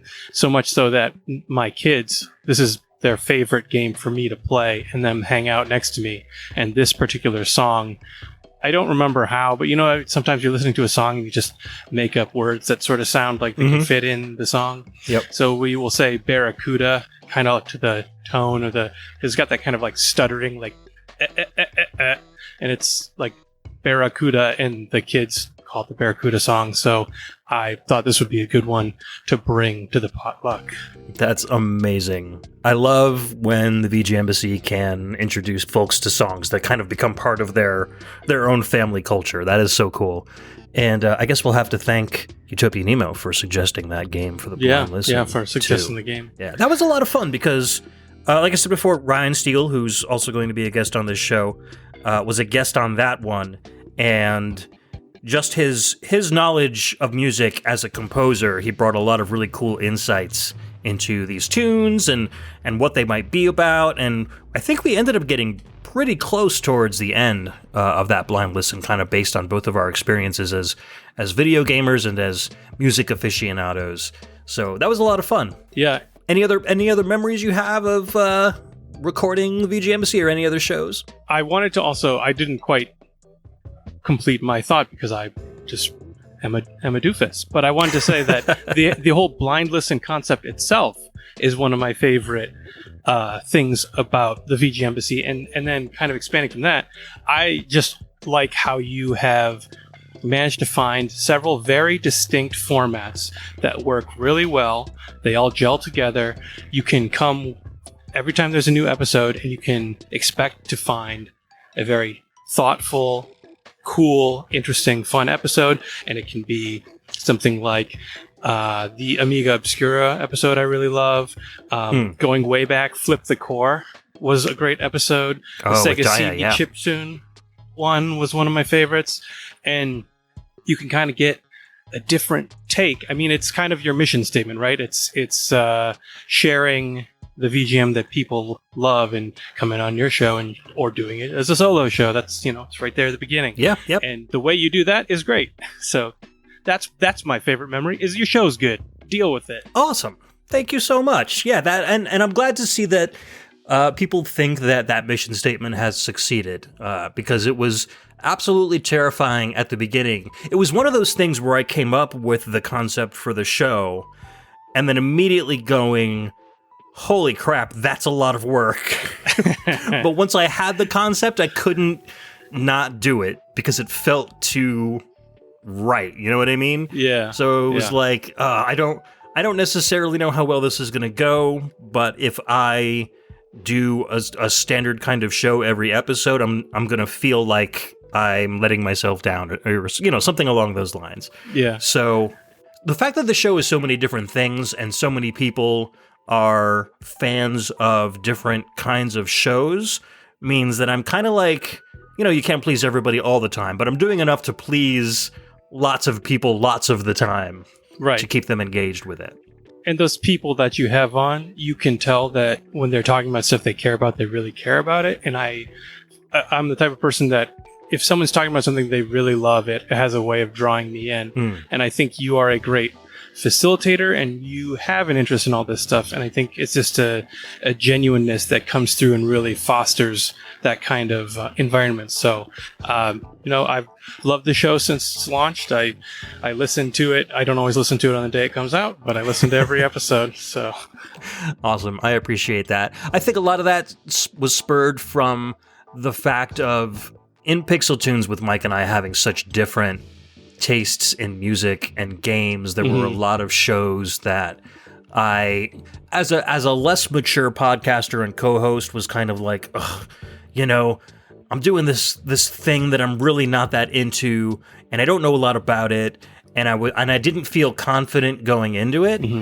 And during that kind of hiatus from Pixel Tunes into VGMbassy, I kind of mentally turned that around, and I was like, wait a second, but if I'm doing a show that I don't know a lot about, I can use that as an educational aspect instead of a I'm not prepared aspect. As long as I bring on people, or we have people on the show that are experts, I can learn and ask questions along with the listener, and they'll be kind of drawn into that conversation because hopefully I'll be asking the same questions that they are. And once I started thinking about it like that, I think that it gelled a lot, where it allowed me to be able to do shows that I normally would not have thought of as a solo show or something like that. So I thought that was really cool. Like the symphonic show I did with Bedroth was, I think, a great example of that, because I never would have done a classical music or a symphonic episode by myself. I just don't know enough about it, but I had so much fun doing it with him because he was able to break that stuff down so easily, and we were able to share music with each other that we both hadn't known of before and became fans of. So again, that's the VGMbassy mission statement at work: sharing and celebrating. Yeah. Nailed it. Yeah. So you are no longer a Floridian. You're hanging out in Michigan now. That's right. Full-time? Full-time. Actually, my wife and I are under contract to buy a house, so we'll... That's amazing. Everything going according to plan. We'll be full-time permanent land-owning Michiganders. Well, good luck. Cross fingers for that. And congratulations for finally getting back home. Yeah, thank you. I'm looking at my thermometer. It's going to be -9 degrees tomorrow, so Oof. I'll need a lot of reinforcement for the next week or so. Yeah, well, I'm right with you. As of this recording, we're expecting a couple of inches of snow all the way through the workday tomorrow, so I'm sure the kids are going to be off, and I'll be sitting at work looking at my office window, the snow falling all over my car, and wondering where my shovel is. But no Florida, man. No Florida. No giant mosquitoes. No 90% humidity. So that's got to be great. Yeah. But all that being said, thank you so much for hanging out with me. Thank you so much for being such a supporter of the VGMbassy, both as a patron, as a guest, as a kind of a steady stalwart in the Discord, always hanging out and having conversations and sharing cool stuff. Like, you're one of the folks I think that this community would not be the same if you weren't part of it. So I wanted to take this opportunity to really thank you as like a VGMbassy brother. Well, thank you. I feel like, when we get together, we always have such a great time, and I wish we lived closer together, because I feel like if we lived down the street from each other, we would just be hanging at each other's houses all the time, Yeah, you'd have to throw me out. Exactly, and vice versa. It's late. You gotta go. You gotta go. Get out of here, please. All right, one more soundtrack. I'm moving closer and closer. So It's who true. knows? A couple more years, I'll be in your backyard. You went north, now you just have to go east. All right, we'll see. 10-year plan. Yeah, but your buddy Alan lives in Massachusetts, right? Yep. Yeah, so all right, next time you're visiting him, well, I can make a trip north, or you can make a trip south, or we'll meet in the middle and we'll grab a beer or something. That might be awesome. Deal. Sweet. All right, sir. So the party's going on behind me. Feel free to avail yourself of some of the beverages and the food, and we'll have a lot more guests showing up pretty soon. Great. Oh, are those health potions? Nice. Yes, we've got health potions. We've got some Phoenix Downs in case you have too many health potions, because I hear those can have the opposite effect. Yeah. So slip a few of those in your pocket. Got them. All right, thank you so much, Ben, for hanging out, and hopefully we'll have you back on the show real soon. Great. Thanks again for having me. Congratulations. Thank you. Thank you very much.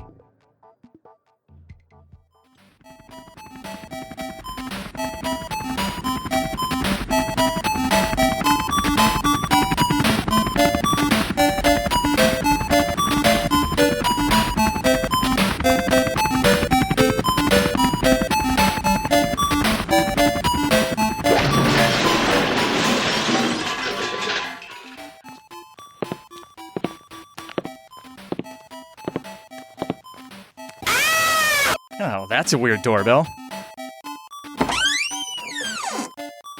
Prime VGM Minister. So nice to see you. Utopian Nemo, it's about time you got here, sir. How are you? I'm doing all right. I just flew in from Oregon, and boy, are my legs tired. Is that another dad joke? I wish. No, I won Alex Kidd's Pedicopter in an online game of rock, paper, scissors.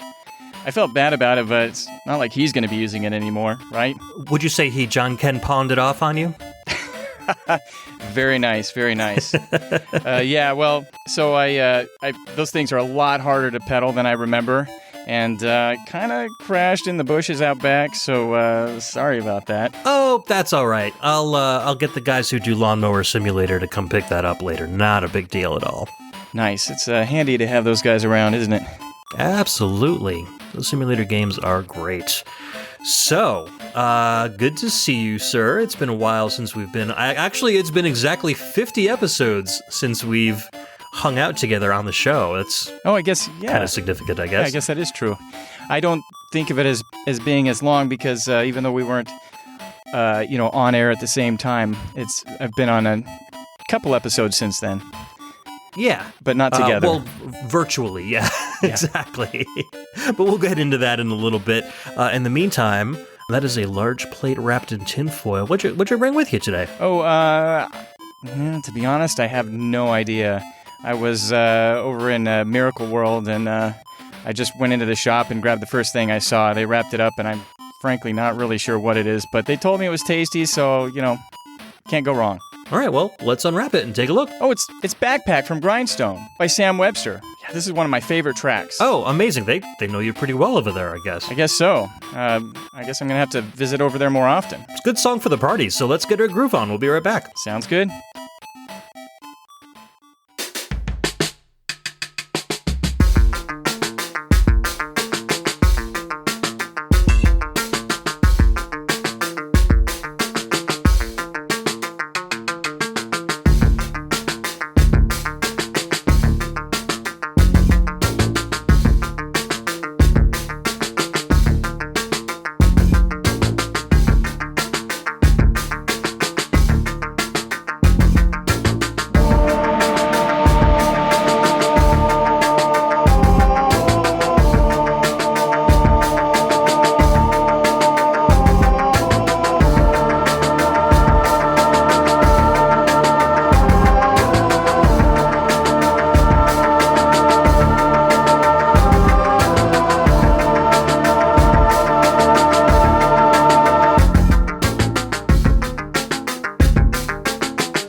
All right, that was Backpack from the game Grindstone, composed by the inimitable Sam Webster. Amazing. One of my favorites. One of my favorites, too.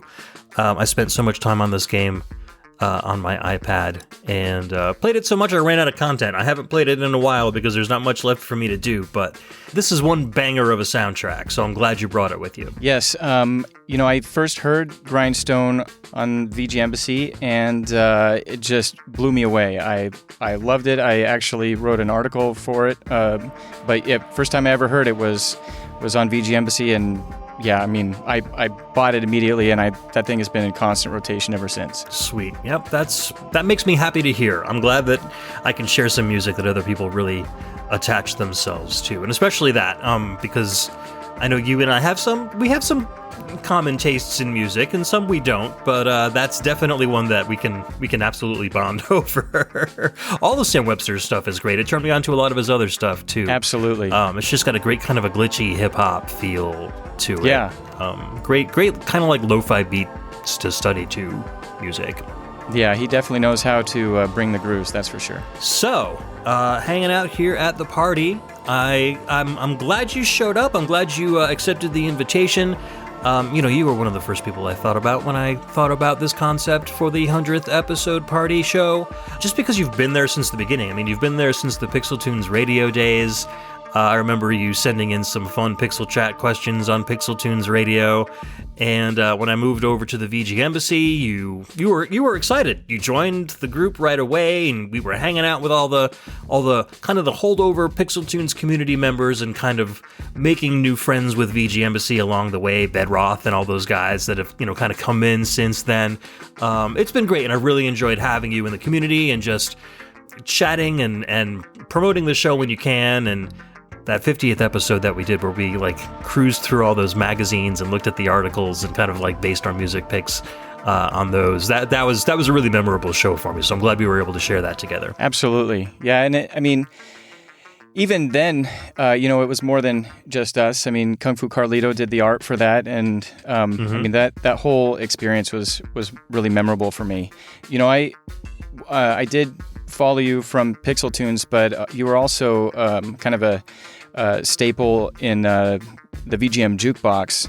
And one of the things I remember when you started this show, VGM Jukebox had ended, and for me that was kind of a really meaningful, kind of a once-in-a-lifetime type of experience with that show. And I felt kind of a sense of loss, and I know one of the things you had said was you kind of wanted to foster a sense of community similar to what had happened with the VGM Jukebox. And I remember at the time I was like, well, I didn't want to say I was skeptical, but I just was like, I don't know how that could happen, but yeah. It really has. I mean, the community that you've developed here, both on the Discord and through the podcast, it's meant a lot to me. I mean, it's more than just hanging out and listening to VGM, although I mean that is enough. Hey, but yeah, it's been an incredible experience, and getting to know not just you more, but all of the greater community that listens to your show and visits the Discord. It's a good, tight-knit group. I'm glad you feel that way, because that's kind of the way I feel too.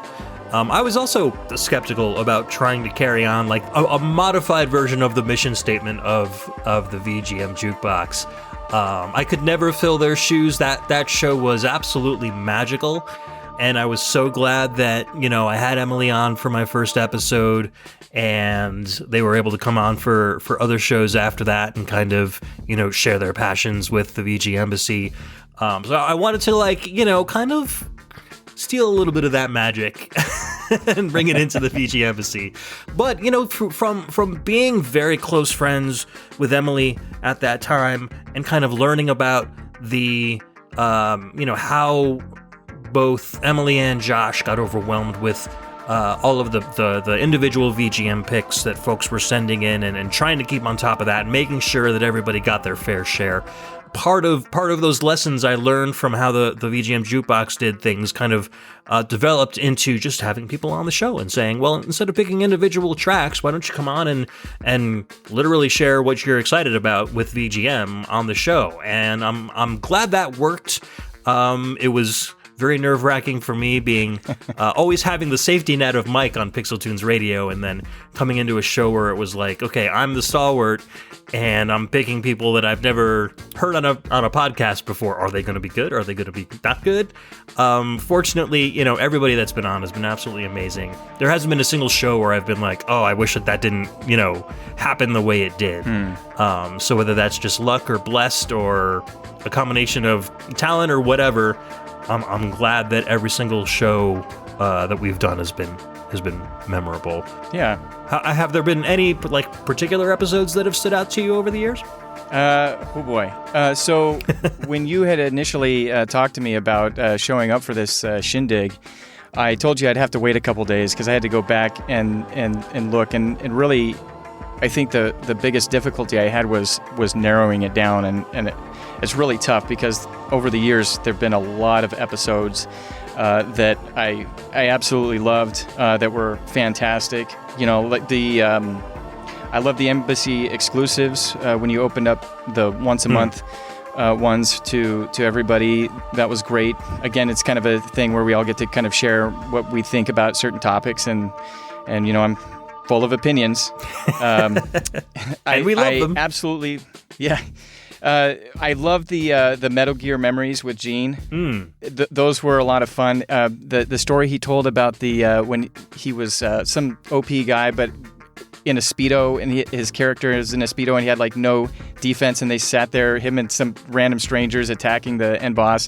I was laughing out loud for quite some time about that one. That was amazing. Yep. The light and dark sci-fi episodes with Emily. Every episode that Logan's been on has been fantastic. He's great to be on the air. Yeah, I'm very fortunate to be living with someone who's that passionate about that kind of stuff. Yeah, and he really seems to enjoy it. And he's he was great from the beginning, but his radio voice or his audio voice is even developed from there. So that's it's great to also see that kind of progress as he gets older. Awesome. I will pass that word on. Excellent. I love the episodes with Dan Loughton. The hacking and slashing episode is the one that finally got me to decide to try Sekiro, and everybody who's been on the Discord knows that I have no end of words for talking about that game. The PAPRIUM episode, that was a fantastic one with Mike and Dredd on that. You know, I think we're alike. We like our FM. We like our YM2612 also, and absolutely hearing the Genesis with extra chips on it. That was just a weird, cool experience. Yeah, especially with Dredd and Groove Master 303 at the helm. Those guys are just they need to make more video game music for sure, instead of just random chiptune here and there. Absolutely, yeah. You know, I gotta say, I don't know if it's any surprise, but probably my favorite episodes are the ones that I helped out with. Episode 50, which we already talked about. Oh, yeah. And that was really cool because video game magazines, you know, I wasn't really sure that was going to work out, but you kind of thought about it, and you're like, you know, actually, I think that'll work. I mean, you know, as we said, magazines are a visual medium, but I think it worked out well, and we had a lot of fun with it. Yeah, I go back and listen to that show once in a while, and I have a lot of fun. The artwork that Warren and Carlos made, the magazine cover that was based on the Die Hard game fan, is amazing. I blew it up to poster size, and I've got it framed hanging at the bottom of my stairs underneath the VGMbassy frame that I have. So I see it every time I come downstairs to my game room, and every time I'm just remembered of how much fun I had with that episode. So I do appreciate that very much. Excellent. Yeah, I'd like to blow that up at some point, print it out. That was fantastic. And then the last two were the blind listen episodes, and I actually love every blind listen episode. You know, I think it's a lot of fun. It seems like the listeners have a lot of fun trying to guess along, and so being able to help out with two of those, each one was a blast. First with Ryan, and then with Cam Worma. They were both a lot of fun, and it was good. Also, you know, I think the last one, which is episode 98, that was a lot of fun. Like you said, getting the community involved, and everybody had a fun time doing it, and I had a blast recording it. Absolutely. I just met Alex Messenger right before you walked in, and one of the things he told me is that he had a lot of fun doing that blind listen classroom intro that you guys did together. And to be honest, the Dyad, who's also hanging out at the party, chose a track from Going Under for his dish today. So oh, wow. Your influence on the VGMbassy is probably a little more strong than you think, sir. Oh, wow. It's a blast being involved with the community. Everybody is great. I mean, it's a wonderful experience. Awesome. Well, Nemo, I would love to talk for hours and hours and hours with you, but maybe we'll get you on a show and we'll do that at some point. Yeah, we got some mingling to do. Absolutely. So there's food, there's drink, there's music. Go have some fun. Thank you so much for showing up. We'll get the Lawnmower Simulator guys to bring that pedicopter around so you can have a little bit of an easier time getting out of here. Excellent. Well, I appreciate that. I couldn't get it out of the bushes. It was jammed stuck. Yeah, they've got the tools for that. All right, so go mingle, and I'll catch back up with you later. All right. Sounds good. Thank you.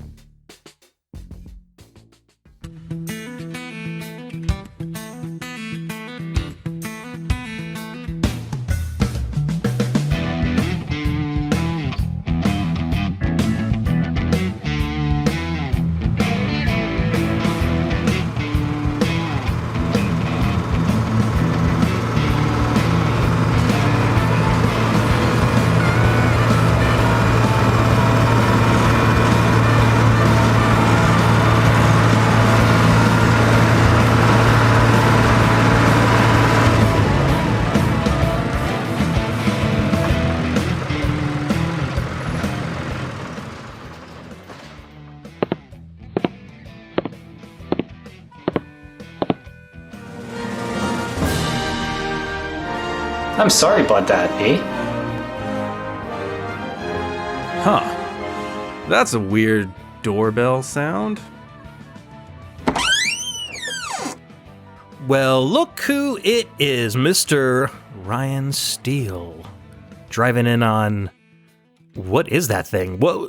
How... That can't be going very fast. How long did it take you to get here in that giant tractor? You know, I'm not very good with math. Luckily, all the way in Canada, we are a funny country. Because when it comes to farming, and my lovely farm implement I have here, why, this is a CR 10.9 New Holland Combine. Twin rotors, not like the single rotors that you have in most of your John Deere combine harvesters. And I have this beautiful 40-foot Macdon flex header, which takes up a lot of highway. At highway speeds, we use miles per hour. You're familiar there with those? Absolutely.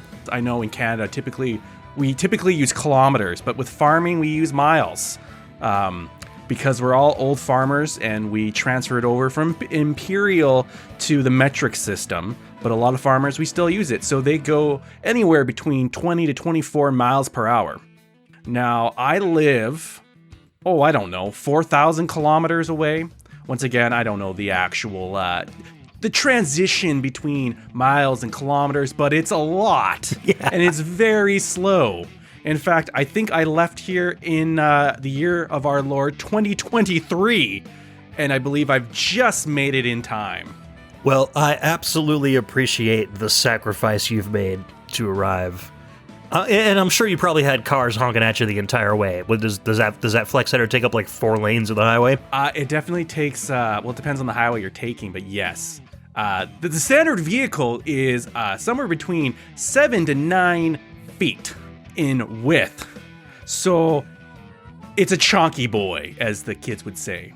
Good gracious. Well, again, I'm glad you showed up. Our valets will figure out somewhere to park that thing. You can just drive it over everyone else's. It'll be fine. Perfect. Okay. I mean, we've got a giant wheat field in the back, so maybe they'll just harvest some wheat while they're gone. Who knows? Excellent. I look forward to a bountiful harvest, if you will. Absolutely. And so I hope that whatever you brought with you was non-perishable. I do see you've got a jar of something.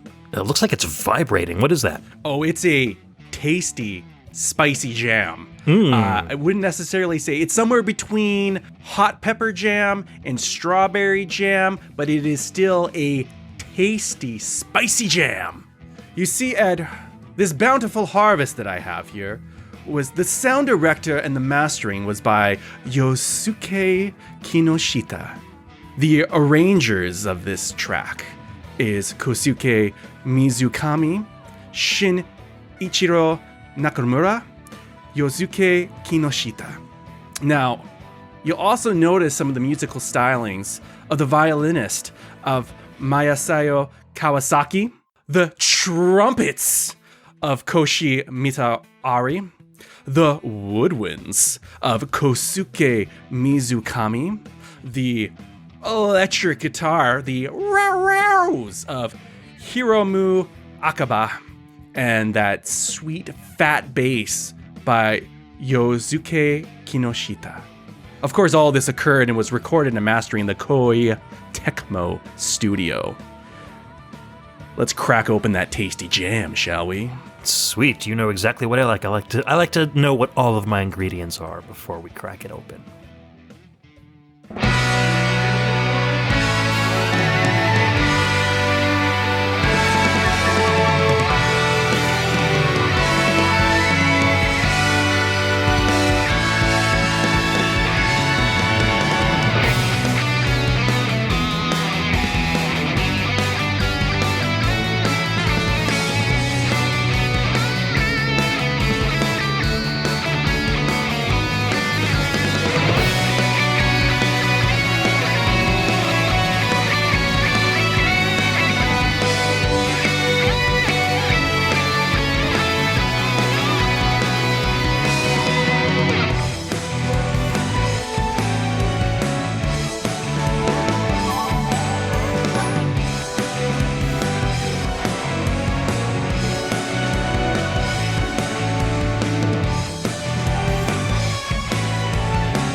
Oh, man, that was a jam. You know, I'm not a huge fan of the Warriors music, as you know, which is why I'm sure you probably picked this. 100%. But that had some squeedly meadlies in there. Well, you see, when Ed told me that I needed to pick a track, I specifically thought to myself, yes, a track for the show, the track specifically chosen for the show, the show track. Insert Cusco, Emperor's New Groove, the Poison specifically chosen for Cusco line. I had forgotten about the track portion entirely. Mm-hmm. And so when Ed told me, you need to bring a present, a gift per se, I believe he specifically he said something where along the lines of, bring me something that we played on the show or something of that nature.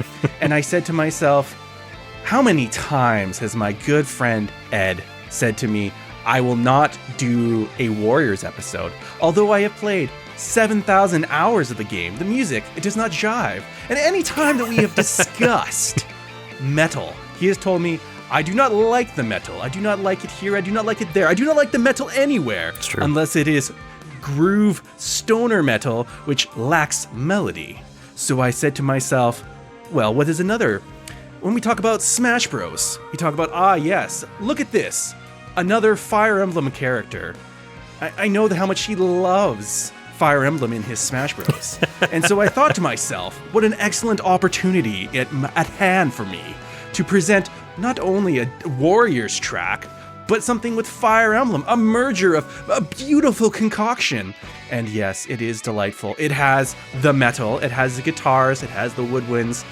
Alternatively, I wanted to grab something maybe from like Xenoblade Chronicles, because that's also a delicious music. And when looking back, I don't know if you necessarily have your track listings on Spotify, so there wasn't a super easy way unless I like dig through all the episodes that I've listened to. So I did something that is uncouth. I did something that is unheard of, and I went off the beaten path because I am a monster and I am a troll. I think you can kind of sum it up as you did something that's very Ryan. Oh, yes, of course. As you can hear me at any of my embassy exclusives, I am to the point and a farmer. Yes, absolutely. You know, so here I am, like, listening to you kind of, like, troll me, and I was like, oh, man, you know, I have final say in this podcast, and I can just replace this song with the entire Kinseed soundtrack. You could. We'd just probably shut it right off. I honestly considered. Oh, you considered playing something from it? I did actually for a hot minute. I considered looking at the soundtrack and pulling something from that. That's amazing. That's become one of the most like talked about and lore heavy segments of the VGMbassy. I think everybody knows Kinseed. Everybody knows my earnestness in sharing what I thought was a really cool track, and you just ripping it to shreds. Well, you know, episode 99 just came out, and you found yourself a Kinseed candidate. Well, that was Todd. That was not me. Unless you're talking about a different track. No. I'm talking about Todd's track. Okay. The equivalent of a fax dial-up sound. I mean, sure, it's a cool concept, but you found Kinseed 2.0 with that first track. Well, see, it's a music nerd track because it's the way it's presented, it's how it was written. I think the actual sound of that track takes second place to the nerdery around it. Oh, but of course, I can appreciate. There's a lot of things I can appreciate. I can appreciate the effort that someone put into making the Kinseed music. The effort. That's the part, you know, that's the part I can appreciate. Exactly. And that's all there is.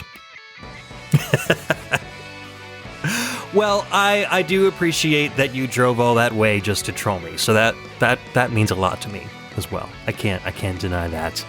But yeah, I mean, it was great to have you. I absolutely wanted to have you on the show.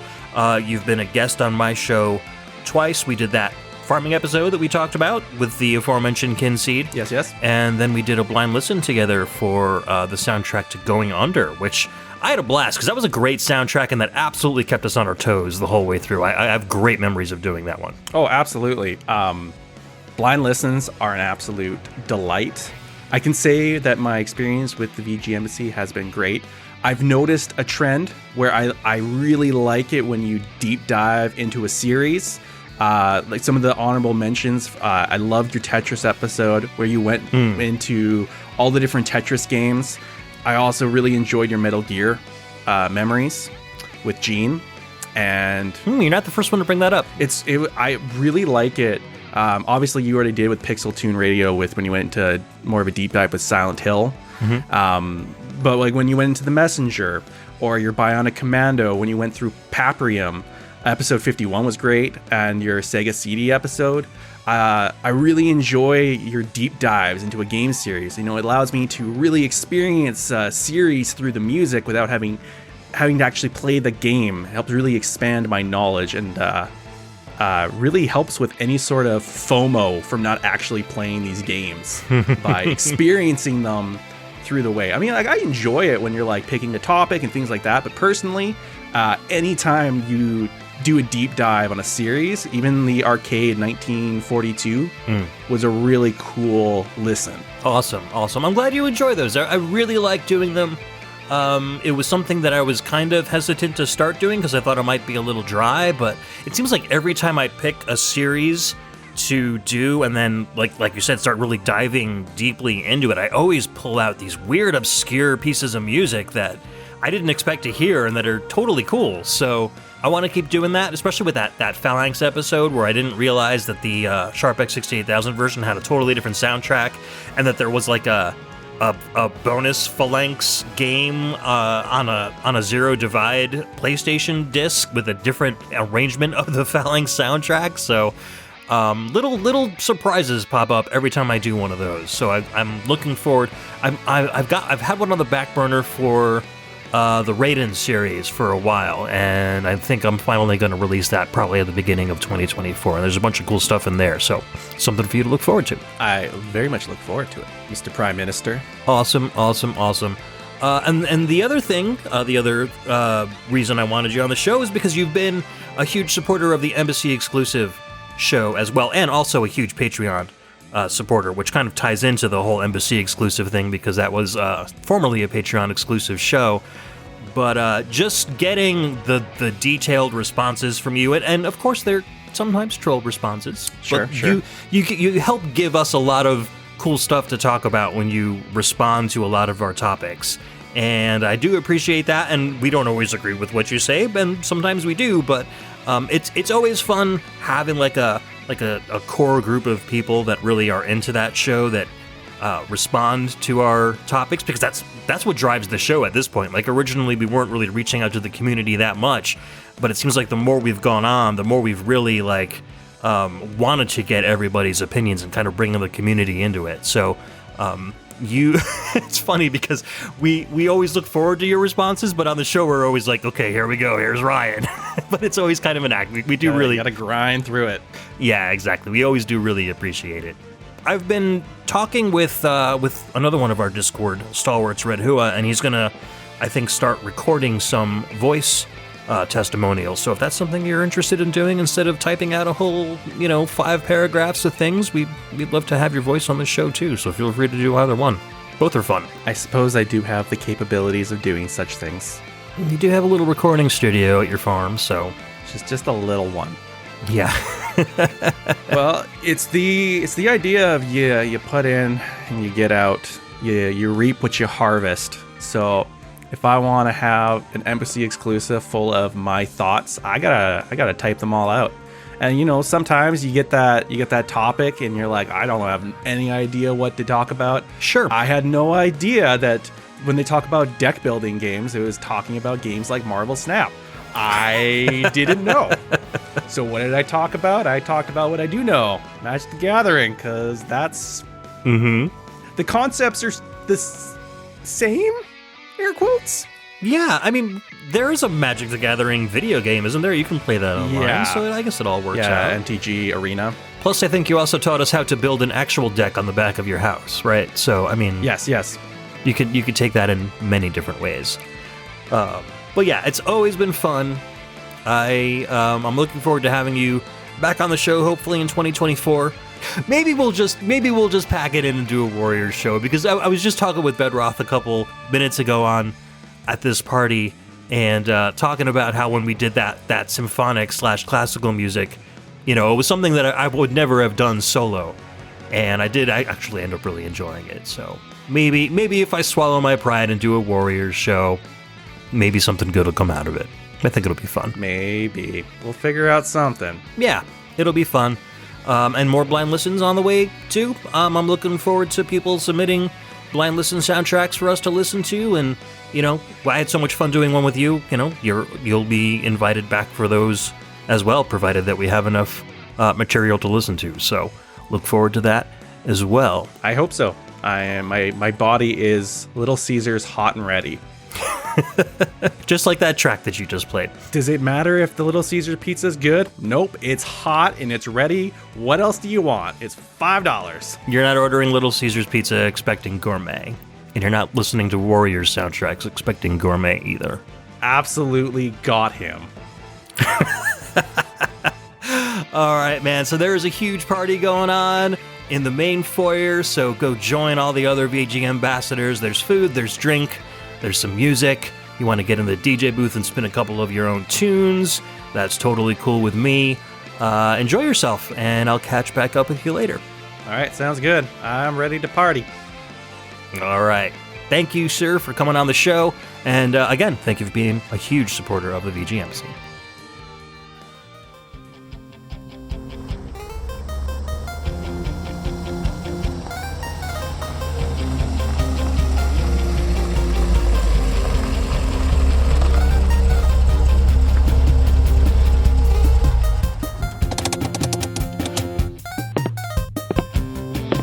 Jeez, I forgot to lock my vehicle. Hang on a second.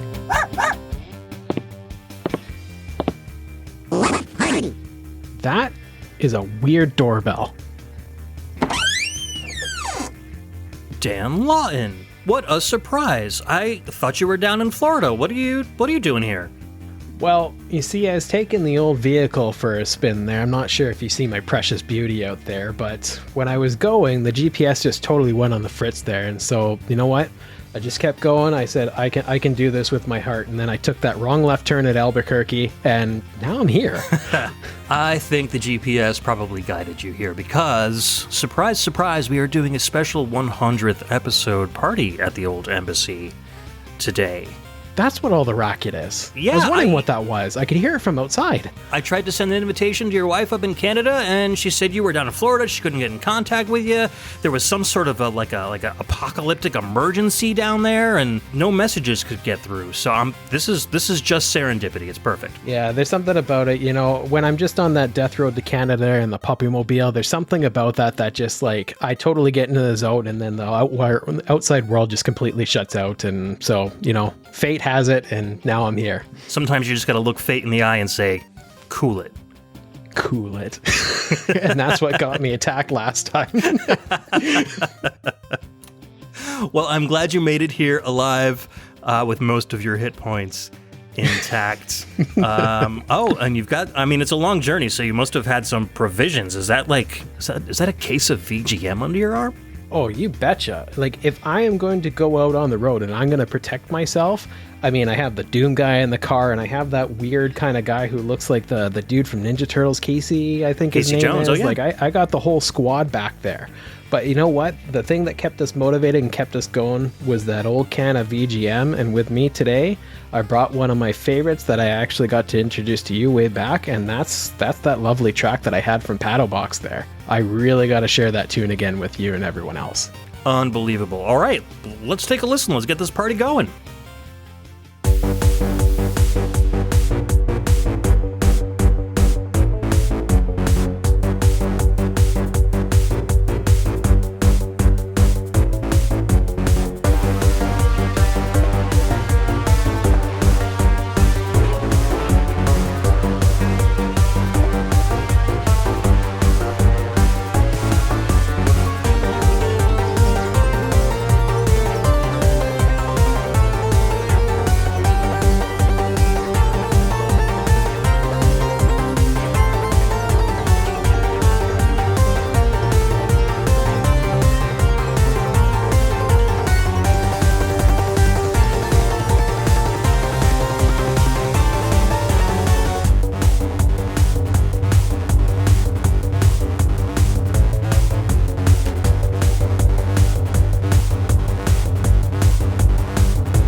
All right, that was Pathology from Pato Box, composed by Luis Vasquez de Lara Padilla. Great memories of this tune, and that is a real kick-ass song. I'm so glad you brought that with you again. I just had to, and it was fun when I initially got introduced to that song, because as I told when we did our episode way back, is that it was sort of just a surprise out of nowhere where we were talking about difficult games, and I was doing a game swap, and this one just happened to pop up.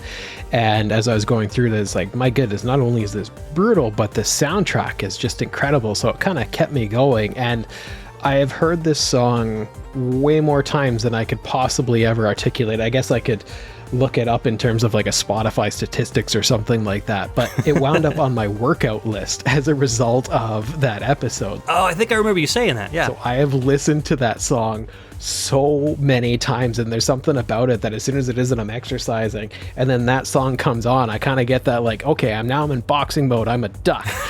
Like, I got this. And so it's just like, it's something that's kind of stuck with me, and it just like, I smile to myself too, because not only is it like a motivating thing for exercises, but it's like I'm remembering all of those like kind of precious times doing stuff with the VGMbassy and everything like that. So it's one of those tracks that, like, of all of the ones that I've listened to throughout however many episodes, and like doing the episodes with you and that sort of thing, that it's just like, that's the standout, just because after that it just got drilled into my brain, every single note in that song, just through that repetition. Yeah, and I, this was the first time I'd ever heard of that game, so anytime like I'm looking through like a list of fun games, or games that are like, Mike Tyson's Punch-Out and stuff, and I see Pato Box, it always brings me back to that first Challenging Games episode that we did together, episode 36. That was a ton of fun, because as I've talked about a lot with previous party guests, is that a lot of the episodes that we've done together have been episodes that kind of took me out of my comfort zone, and I was never really a person to play like super challenging games like you do, but digging into a lot of those games, I realized there are a lot of difficult games out there that I've become very good at, and I didn't even realize it, because I don't learn games the way like speedrunners do. Yeah. It's mostly just loving them so much that I get familiar enough with it to get good at it. It's not like a mission that I'm going to say, oh, I'm going to get really good at this hard game and then do it. Yeah, and especially like coming from the speedrunning perspective, which is like I kind of always naturally done, but in later years I've really embraced that. And it's like you get so good at playing these games that you're numb to the fact that they're even difficult. Like when people will message me and I think of them as like incredible speedrunners, like the world record holder of Super Metroid was messaging me about like, oh yeah, I'm struggling with this thing in hardcore. And it's like, what are you talking about? Like, you were top tier elite, like you were at the Olympics of speed running, and you're struggling with this game? Like, how on earth does that happen? It's easy for me. And then I'm like, no, it's just the exposure. This is brutal. It's an absolutely vicious game. I'm just numb to it because I spent 700 hours playing it. Of course I'm good at it. You don't realize what percentage of your brain is on autopilot when you're doing it, and how much needs to be learned. Yeah, exactly. I think what is a really interesting thing with that, and what I really enjoyed about doing that episode too, is because it also forced me to get out of my comfort area too. Because like, one, there was the thing, I can't remember if I shared during the episode or before the episode, but I was really nervous about being on the show, and there was this big sense of panic because I'm very much a perfectionist, and I was like rewriting, okay, this is my list, I want it in this order, no, I want diverse songs, no, I want to stick to a theme, and I just kept going through all of these things. And then like, you were like very comforting and like relaxing me and everything like that, and he's just like, don't worry, it's a chill fun time, like don't panic about that. And I remember like going to my in-laws house to bring my laptop into this tiny closet because I'm like, this is the only place I can find sound isolation. And then like I remember when the episode was going, and then my laptop fan was heating up, and I'm like, oh no, I hope that's not catching up on the mic. And there was like this big sense of panic. But then as I started like going through, and I realized that it's like, oh no, this is just gonna be a fun time, and we're chatting about VGM. Like, it was like, okay. And then like all of the panic just left, and then it was just like autopilot of just like, let's have some fun. And that's why obviously I came back, and we did some other fun shows, and then there was, the other one, the chaotic, whatever that was. The new and improved episode? Yeah, exactly. I'm glad that you had that experience. Well, not the experience of the panic, but I'm glad that you had the experience of the panic that turned into calmness, because I never want my guests to feel like nervous or that they have to perform to a particular standard or anything. Like, I'm really just here to have fun, and I'm not making a ton of money on the VG Embassy. I make enough to, you know, pay for the domain and host the website and stuff. It's not like I'm here looking to like maintain 1 million views or listens or anything like that. So we're just here to chill out. Yeah, here's my second Rolls Royce. Yeah, exactly. Your second puppy fan. But I'm really all about having the fun. I'm really all about just, the mission statement is just sharing passions. And when you come onto my show, that passion is totally apparent because you know your stuff inside and out, and it's not like you're like sitting down and like banging out a ton of research for it. It's just stuff that you're really, really into. Yeah. Combining that with your love for video game music, it feels like two things that you are super knowledgeable about and super passionate about that kind of jive with my passions as well. So when I record a show with you, it just feels like hanging out with a friend. It doesn't feel like performing for the microphone or anything like that. And that's why I've loved having you on and loved doing these shows with you. And especially like the episode 51, that infamous episode 51, new and improved. Just doing a fully scripted show, it was easy. It was like, you know, like Mike and I got into a groove after writing like 200 sketches for Pixel Tunes Radio. And that learning curve of learning how people write and learning what everybody's or what each other's senses of humor were, like, it just fell into place when we were doing that episode together. So that was great. I would love to do something like that again in the future too. Yeah, and I know that we've kind of talked about the idea of doing like a part 2 or some total wild card version of that sort of thing, and I've definitely newer and improved her. Yeah, and I've had some lingering ideas, and I'm like, you know what? I know I can extend on that sketch a little bit and bring in some new things. So it's something where it's like, let's not discount that as a potential episode. I know Nathan will be over the moon about that. Hey, and it might be fun to get some community involvement in those too. Now that they know what kind of show it would be and what tone we're looking for. I'm always down for including as many people as possible without making it too chaotic. So yeah, and kind of going back to your point about that sort of like natural groove and the friends and everything like that, and that's one of the things that the reason why I even agreed to it in the first place, and why it is that I've been so blessed to be a part of this community. Because like initially, when I listened to Pixel Tunes Radio, and then once you branched off and started doing your own show, there was this sense of panic that I was like, okay, I'm going to help you with the website. I'm going to do these other behind the scenes things, and I'm having fun with that. But I was like, he must hate me because I'm just the guy who picked all of Mike's tracks once and probably maybe nothing more, but I don't really think beyond that kind of thing. And then once we started talking and going through stuff, it's like, no, it's more than that. And then once I got more involved in the community, because I'm sort of like a naturally distant person in a lot of ways. And the idea of even like podcasting about VGM, like that's something that I had never heard of. I didn't listen to podcasts. I didn't think about that kind of thing. It's like, okay, you can just turn on YouTube channels. What's the big deal? There's music everywhere. Like, why do you need a show for that? And then I listened and I'm like, now I get it. Now I understand what this is all about, because not only is it about sharing those passions and getting to that groove and hearing very excited people on the show, both yourself and whoever it is that's with you, but it's also something that after that, you get that pleasure of a lot of people commenting and chatting back and forth about things that resonated with them. And it's like, no, this is more than just VGM. This is beeps and boops that somehow just create this community of really cool people who are all aligned in this sense of passion from different perspectives. And that's where it's like, okay, this is where the magic is. This is why this is all happening. And so that was a really cool thing to be a part of and watch that continue to grow, and watch your growth as your own independent host, because you were exploring so many different topics and ways of like, do I do it by myself or bring my kid? That sort of stuff. So it was really cool to see the growth in that capacity and just get to know some people I get to consider really good friends now. Yeah, agreed. There's so many people in the community that I consider close friends at this point, you being one of them.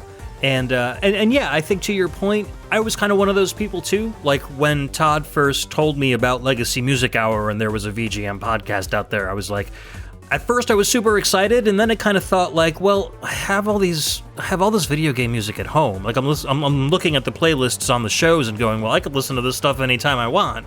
But I was like, I'll give it a try anyway. And then it's like, listening to it, you realize that you're getting more context for that video game music. You're listening to other people be passionate about it, which kind of validates your own passion for it, because hardly anybody, it's such a niche interest that not a lot of people grow up together enjoying video game music. Usually you're like that person in your friend group that likes video game music, or, you know, there's nobody else to talk to in real life. Yeah, pre-internet was definitely like, okay, I'm listening to the sound test by myself. No one else on the planet is doing this now. If you wanted to hum those awesome melodies to somebody, they'd look at you like you were crazy. Yeah. So to have those kind of like parasocial friends on a podcast sharing their passions and you agreeing with them, it does feel validating. And that's what I got from Legacy Music Hour.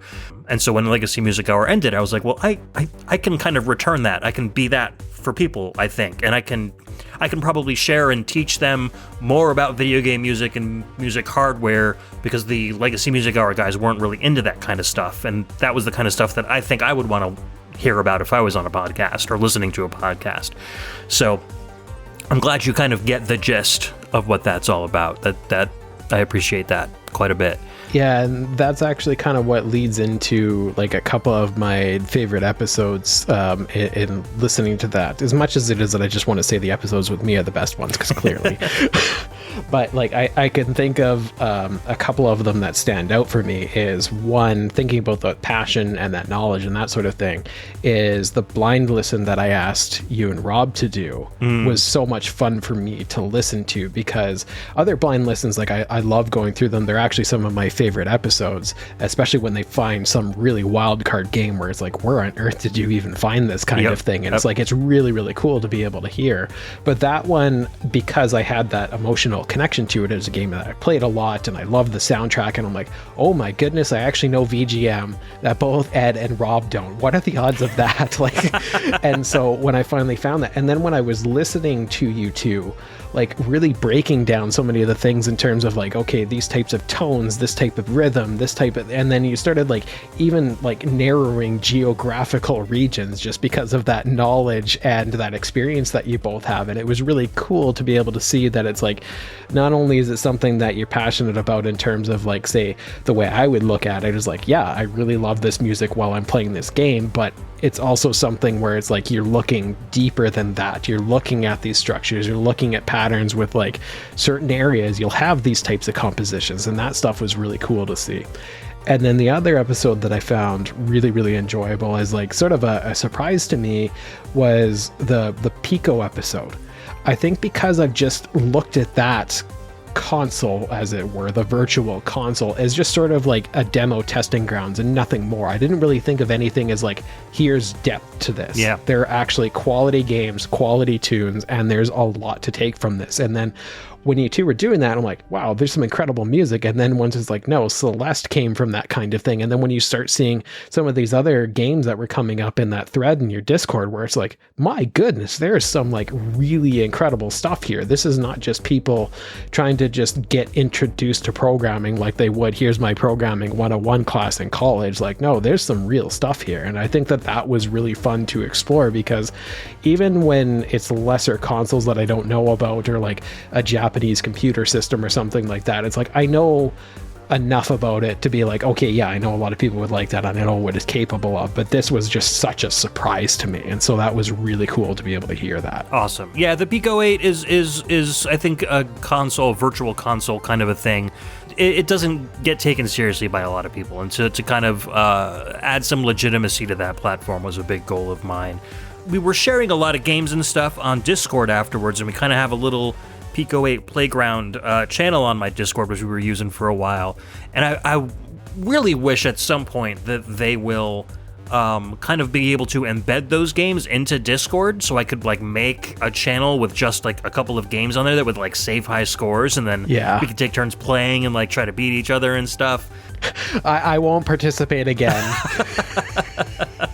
Every time we've done that, it's like, okay, join the high score challenge. And it's like, okay, what we've done is just accept that Dan's up here and the rest of us are competing. What we'll do, we'll have you play it first, and then the actual contest will be who can get closest to Dan's score. Yeah, we'll see after the bar was set. It's funny because it's just like through that brute force of speed running and experience and that sort of thing. Like, I don't think of myself as like a naturally gifted gamer in that capacity where it's like, okay, brutal game Dan's automatically going to be good at it kind of thing.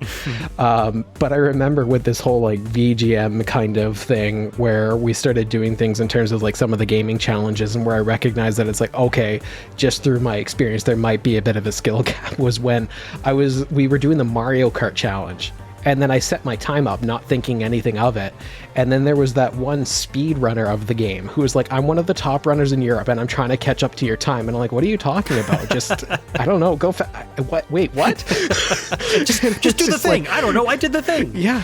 I turned the corners. I sped up. I don't, what do you want me to tell you to do? And then it was just like, oh, that's right. I get insanely competitive for no reason, even when it's supposed to just be for fun. Like, you don't wind up going and being like, oh yeah, by the way, I'm world record of holder of this game for no reason. Yeah. Again, like kind of talking about your, like, we're not doing this so that it's like, hey, I got my $2 million mansion right now. I'm clearly doing this for fun. Right. So that it's just like, why on earth do I fixate this much?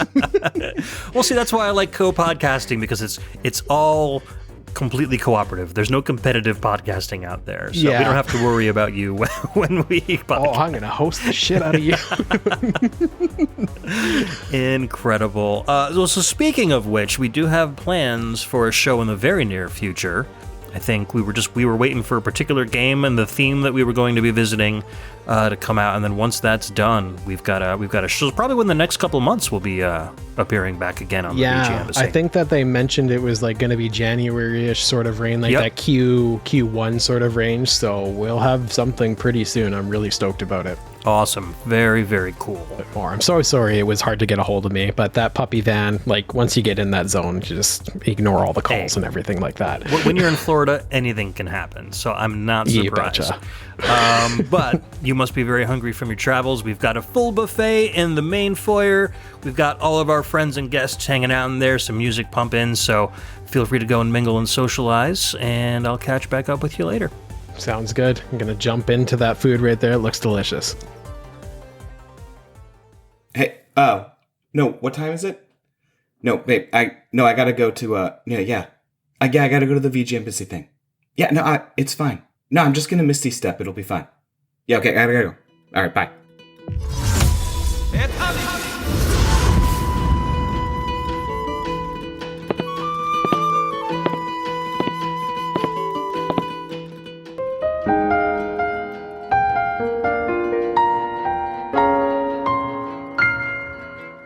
Man, that is a weird doorbell, but alright. Chris Murray, good to see ya. Hey, man. It's been a while. Yeah, for sure. But I'm glad you could finally make it. Yeah. I hope the traffic wasn't too bad. Yeah, no, I have been up to my eyeballs in Baldur's Gate, so I was able to take a feat at level 4, and I chose to add Misty Step, so I was able to just shoot right over. So you basically just teleported to my doorstep? Yeah, I was literally, at home like 1 second ago. It makes it much easier, yeah. You will have to teach me that. I don't know anything about Baldur's Gate, but maybe I could just, I don't know, warp my way through it or something. Yeah. Put a Game Genie code in. Yes, that's my first piece of advice. Always get Misty Step. That is awesome. So, I'm glad that you showed up because we've got the party raging inside, and we're always looking for good new music to play. And this being a BYOV party, I hope that you brought something with you. Yeah, of course. I'm always overflowing with Falcom, as you know. Mm-hmm. So I try and bring Falcom wherever I go. So I brought a hot new track from Ease 10, which came out in Japan and won't come out here for another year and a half. So we're getting it hot off the press. Amazing. So you're warping from your living room to the VGMbassy, and you're warping some music from Japan straight to our ears. Exactly. That is super cool. That's how I roll. All right, well, which track are you playing? We're going to play a track called Throbbing Heartbeat, a classic Falcom name. from the game Ease 10 Nordics, which comes out in North America sometime late this year, early 2025, by the Falcom Sound team JDK. Sweet. Let's give it a listen.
And that was Throbbing Heartbeat, aka Event Battle 3 from Ease 10 Nordics, composed by Falcom JDK. I believe the individual composer on this one is Mitsuo Singa.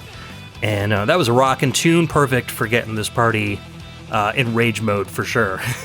as Falcom tunes are usually meant to do. Yes, for sure. Awesome. So I'm glad that you were able to finally make it. I know you've been very busy and or very sick lately. Yes, both of those. It's been an adventure chatting with everybody who's been coming to my party for this show. But I'm glad everything is going well for you at this point. And thank you, because I wanted to have you on the show because, I mean, like I said, you've been a supporter of my podcast since the very, very early days of Pixel Tunes Radio. Through being friends with Mike and then kind of transitioning into friends with me as well, and into the transition to VGMbassy. So it's been great having you there, sharing your stuff on our social medias, and doing some episodes, both Embassy exclusive and VGMbassy, with us and kind of sharing your passions there as well. So I wanted to thank you very much for supporting the VGMbassy, and I wanted to celebrate these 100 episodes with you. Yeah, look, I am always super excited and honored to be a part of the shows.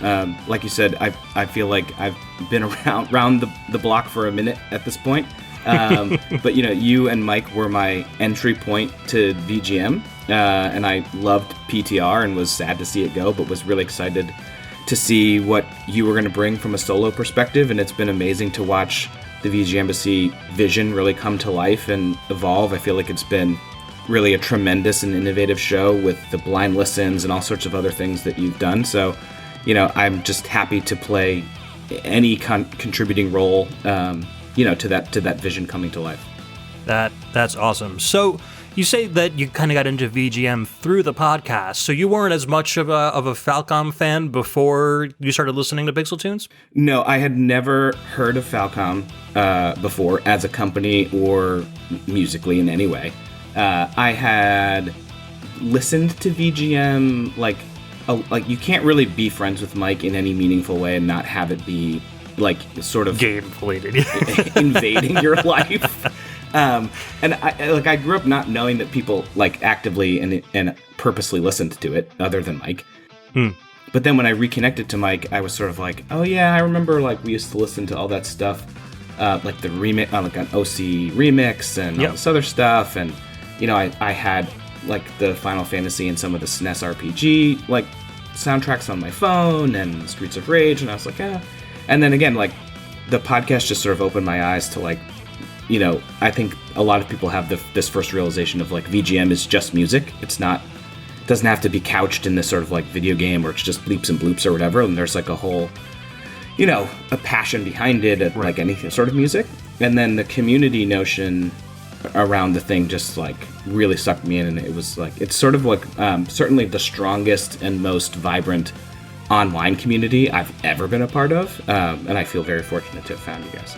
Yeah, it really has been just an amazing group of people. Every single video game music podcast that's out there has their own little microcosm of a community, and then most members of one podcast community will also be members of like 2 or 3 other podcast communities, so it all it's kind of like this giant Venn diagram where it all interlocks into like a bouquet of flowers.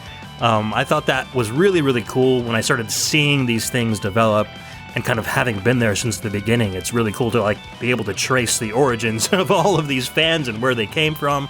And I'm glad, because it's people like you and like all of the other guests that I've had so far on this episode that have been just willing to not only share their goodwill and their positivity, but also to share their love for other game podcasts, and not like, nobody's like pitting them against each other, or like, you know, calling out a podcast for like making a mistake and calling them idiots and stuff like that.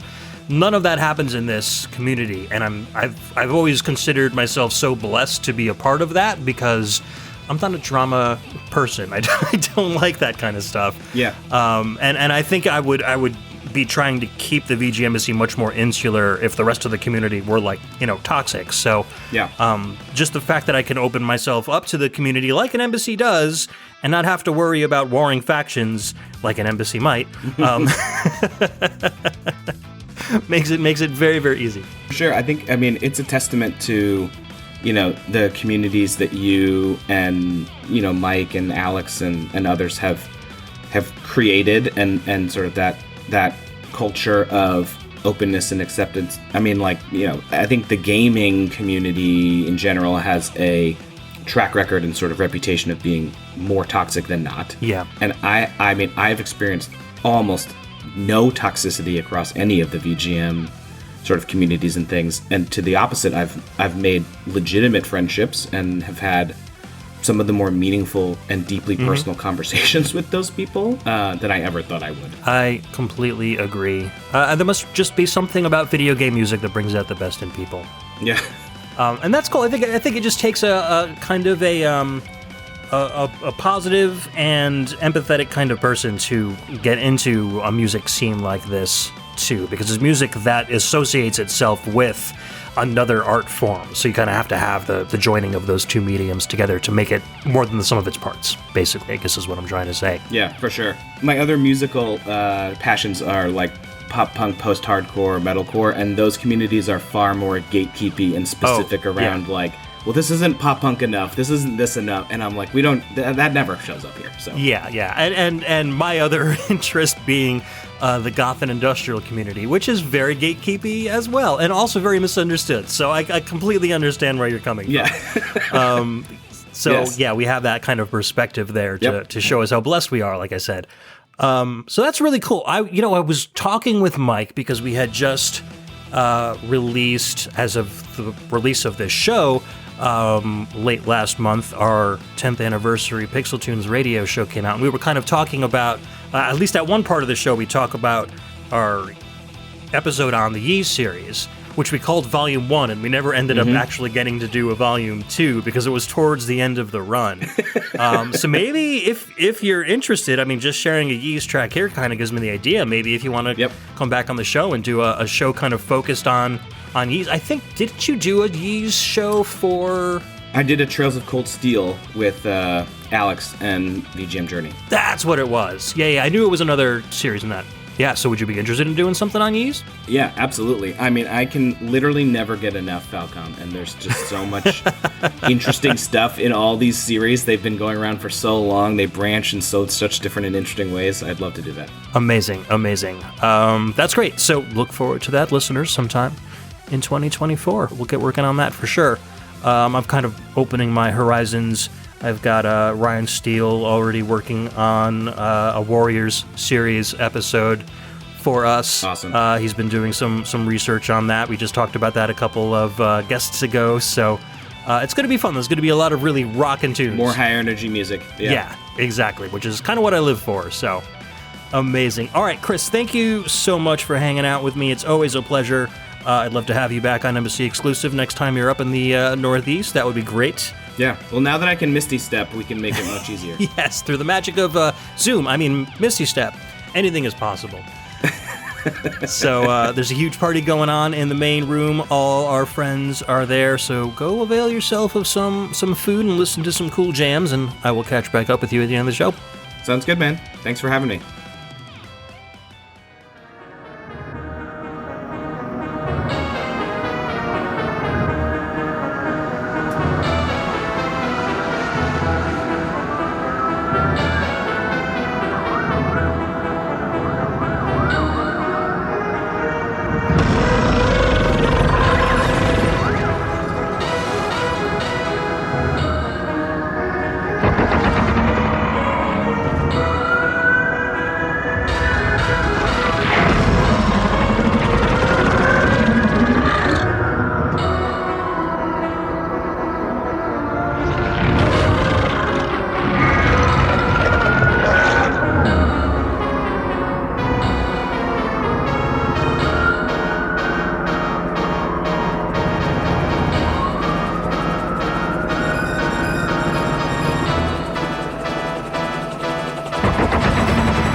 What? That's a weird doorbell, but okay. Ed, you gotta let me in. Carlos, oh God, yeah, come in. Okay, close the door. Ed, hello, how are you? Wow, I'm good. That was quite an entrance. Yeah, first and foremost, the VGMbassy is kaiju proof, right? You mean like giant Japanese monsters? Yeah, I mean, we just play low rumbly FM bass, and that repels them immediately. Perfect, that's all I needed to hear. Hey, yeah, great to be here, man. What's going on? You're just in time for the 100th episode celebration party. You did get the invitation, right? You're not just here coincidentally? I think it got singed on the way in. Well, that is totally fine because everybody's here. We're all hanging out. You're the last guest to arrive, but absolutely not the least. It's so good to see you, and I'm sorry that you got chased by, I think that's Godzilla out there. He's kind of like wandering around the premises, but he can't get past that groovy FM bass, so I think we're good. I think we'll probably just end up getting lulled to sleep or something. Yeah, and he's got a pretty short attention span. Once everything gets smashed around him, he usually just goes right back into the ocean, so I think we're okay. That's fine. We're on the shore anyway, so good riddance. Man, all right, so it looks like you've got an emergency pack with you of some kind. Is that some VGM slung around your back? Yeah, I always kind of keep some stuff just in case, right? And since we're here celebrating, I did bring something relevant to our party today, and I wanted to share a track with you that was actually inspired by an episode of the podcast. So I actually was digging through, and I was thinking about which tracks have really stuck with me recently, and I didn't have to go too far back, but episode 92 was your episode with the Dyad, who always got to bring up the Dyad. He should be on the mic a lot more often than he is. And agreed. And you guys did your Masters of VGM 2, and he brought a track from... It was a remix track from Rivals of Aether, and that's a soundtrack that I was really familiar with. And it's by an artist named Flashy Goodness, and he's amazing, and I've loved his work for a long time. But I was actually really surprised to hear this remix track of a track called Fight and Flight, and this was actually for like an April Fool's joke. I guess that's why it maybe got past me, but it's a PC98 remix, and yeah, that track was amazing, and I'm so thankful that I heard it thanks to the VGMbassy, and I actually thought it'd be fun to bring the original track today.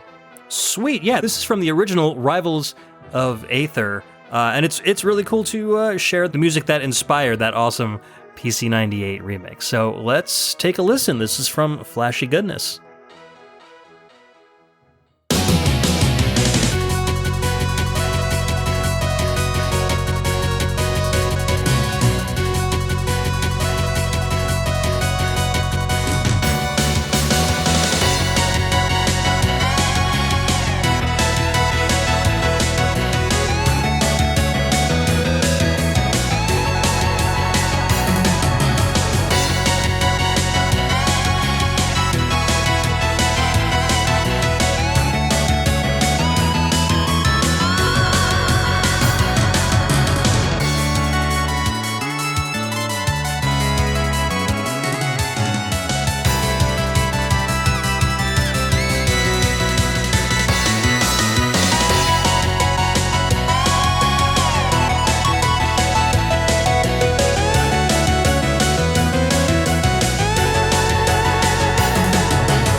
All right, that was Fight and Flight from the original soundtrack Rivals of Aether, composed by Flashy Goodness. That was a great way to keep this party going, dude. Great choice for my 100th episode. Oh man, yeah, and thank you for showing me the remix, because it's very different from the original track, and it's already something I enjoy, and I actually felt like that PC98 remix was like almost like a Ninja Turtles Konami style like take on this really great track. So yeah, if you guys haven't heard that, you should go back and listen to that episode because it's a banger. For sure, absolutely. I mean, I bought that FM Tracks album as soon as I hung up with the Dyad when we recorded that show, and it's in regular rotation on my VGM list. So totally worth checking out.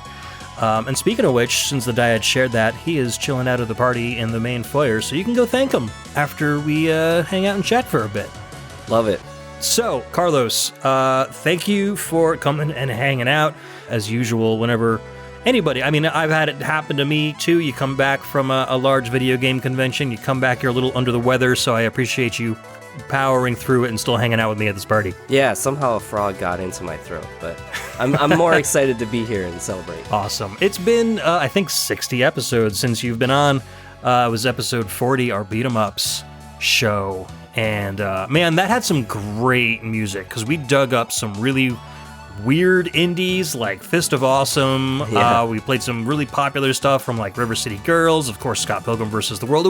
It was great because beat 'em ups is like one of my favorite genres of games ever, and your passion for that genre matches mine. So I just felt like we were going hard that whole episode. It was a lot of fun. Yeah, I loved it. We didn't have to dumb it down at all, and that was that was something I was really reveling in. And hey, man, yeah, I've been vibing with this show the whole time it's been going, so I really appreciate that. And the other thing I should say too is that you've been really gracious in having me contribute to the show in different ways, and that's been really fun for me also. Yeah, episode 50, you did the magazine cover, which is great. I mean, I have that framed. It's hanging downstairs in my basement at the bottom of my... Whenever I come downstairs, I've got a big framed picture of the VGMbassy art, and then underneath it, almost an equally big VGMbassy 50th episode magazine cover. So it just reminds me of that awesome episode and the really cool art that you and Warren did, which I was like...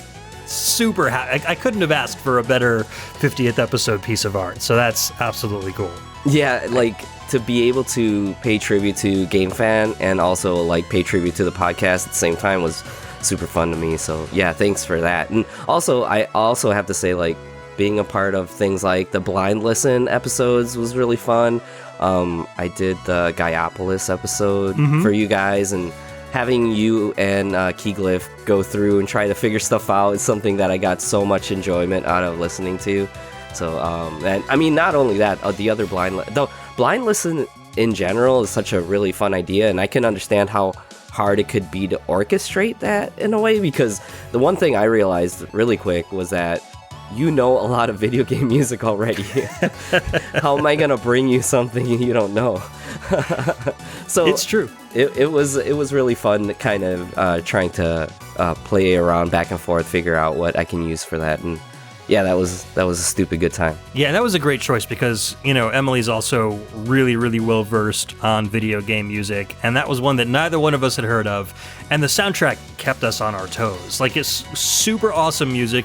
We couldn't even figure out like what system it was for by the end of the show. So yeah, that was awesome. Yeah, that was a lot of fun, and I loved like watching all of the listeners try to also figure it out when the show got released, and like nobody had it. So that was one of the best Blind Listen picks so far, just because it was so out there. Yeah, I agree. That was really cool. I'd love to have you back on soon. Like I said, I didn't realize it's been so long since we've done a show together. Yeah, and like I would be up for anything from. I know you're really into one-on-one fighting games too, so that's an option. We can also do another beat 'em ups. Like there's so many beat 'em ups out there, so. I could definitely, I mean, I go off on a bunch of stuff. Like, yeah, you ask and I will be there for it. Yeah, we should definitely get on an episode together again.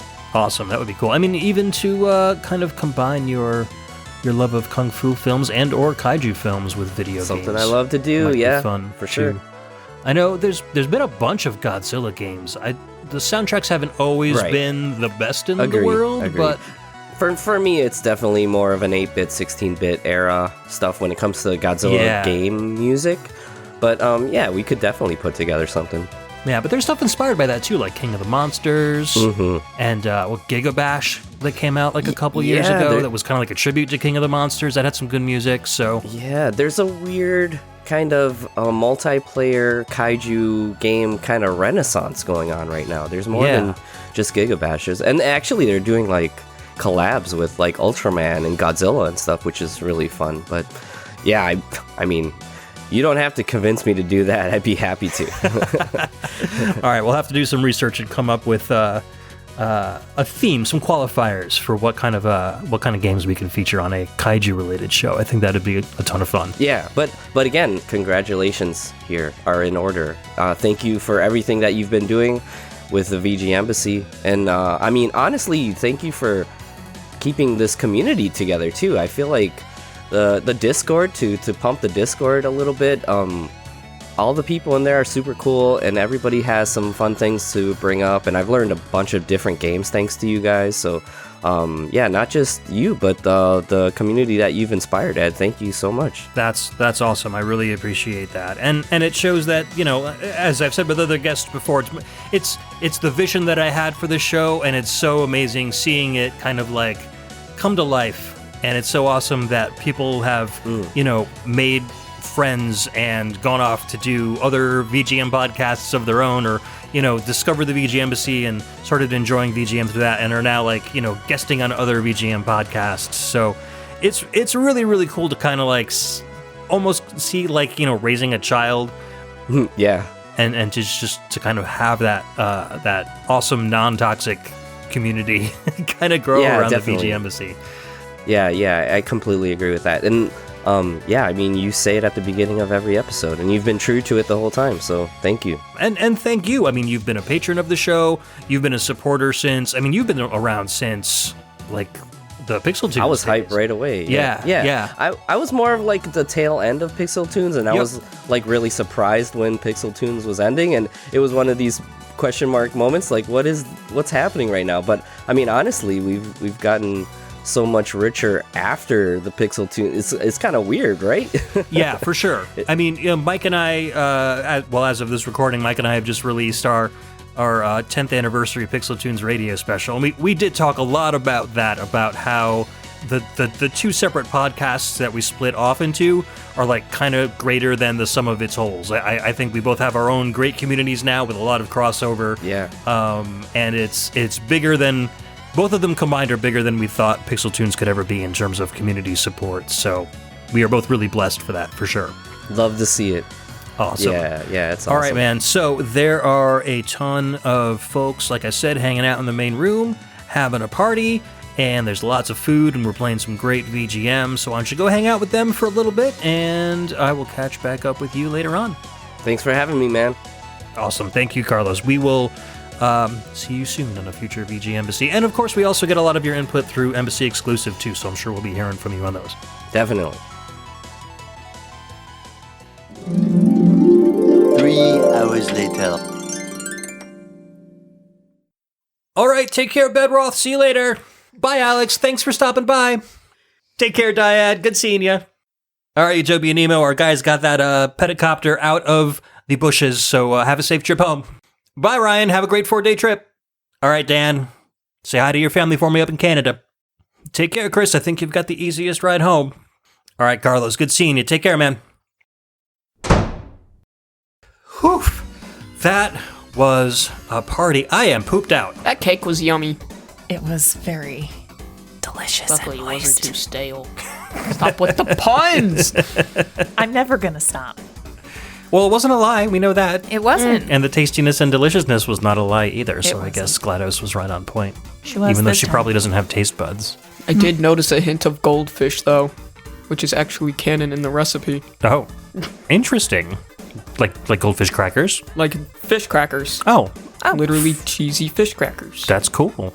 But it added a nice, subtle saltiness to the sweetness. That sounds like a delicious cake. We should make it our own sometime instead of just getting it from the video. Yeah, probably. All right, so we've got a lot to clean up. There's food everywhere, magazines everywhere. Every place. It's fine because that means everybody had a great time, and I had a great time At hanging least out someone with them. brought the dip, but it's kind of floating through reality and not. I don't know what's happening. It's a trans-dimensional dip? Apparently so. Oh. Well, I hope everyone who ate it is okay. Oh, now it's on the ceiling. Oh. Ceiling dip. I hope it doesn't dip out of existence. Hopefully. I do very much appreciate everybody that stopped by. That was so much fun. We've got a whole bunch of stuff planned for the next 100 episodes of the VGMbassy. I've got already shows in the works with some folks. You heard me make plans with a whole bunch of our guests while we were hanging out today. So look forward to those in the near future. Myla, you and I have got some stuff cooking up for the future of VGMbassy and kind of promoting it a little bit. A little bit. Some stuff cooking. It's on the burners in the oven. Why are we cooking plans? Because they're... Let them cook. We gotta let them cook.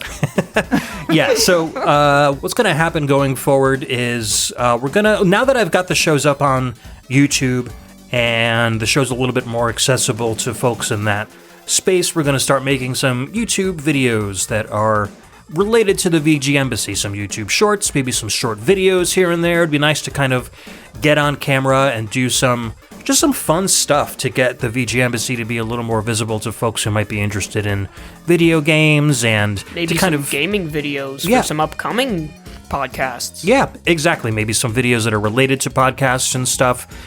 Logan, if you'd like to be in them, that would be totally cool too. I'd rather be in all of them than in none.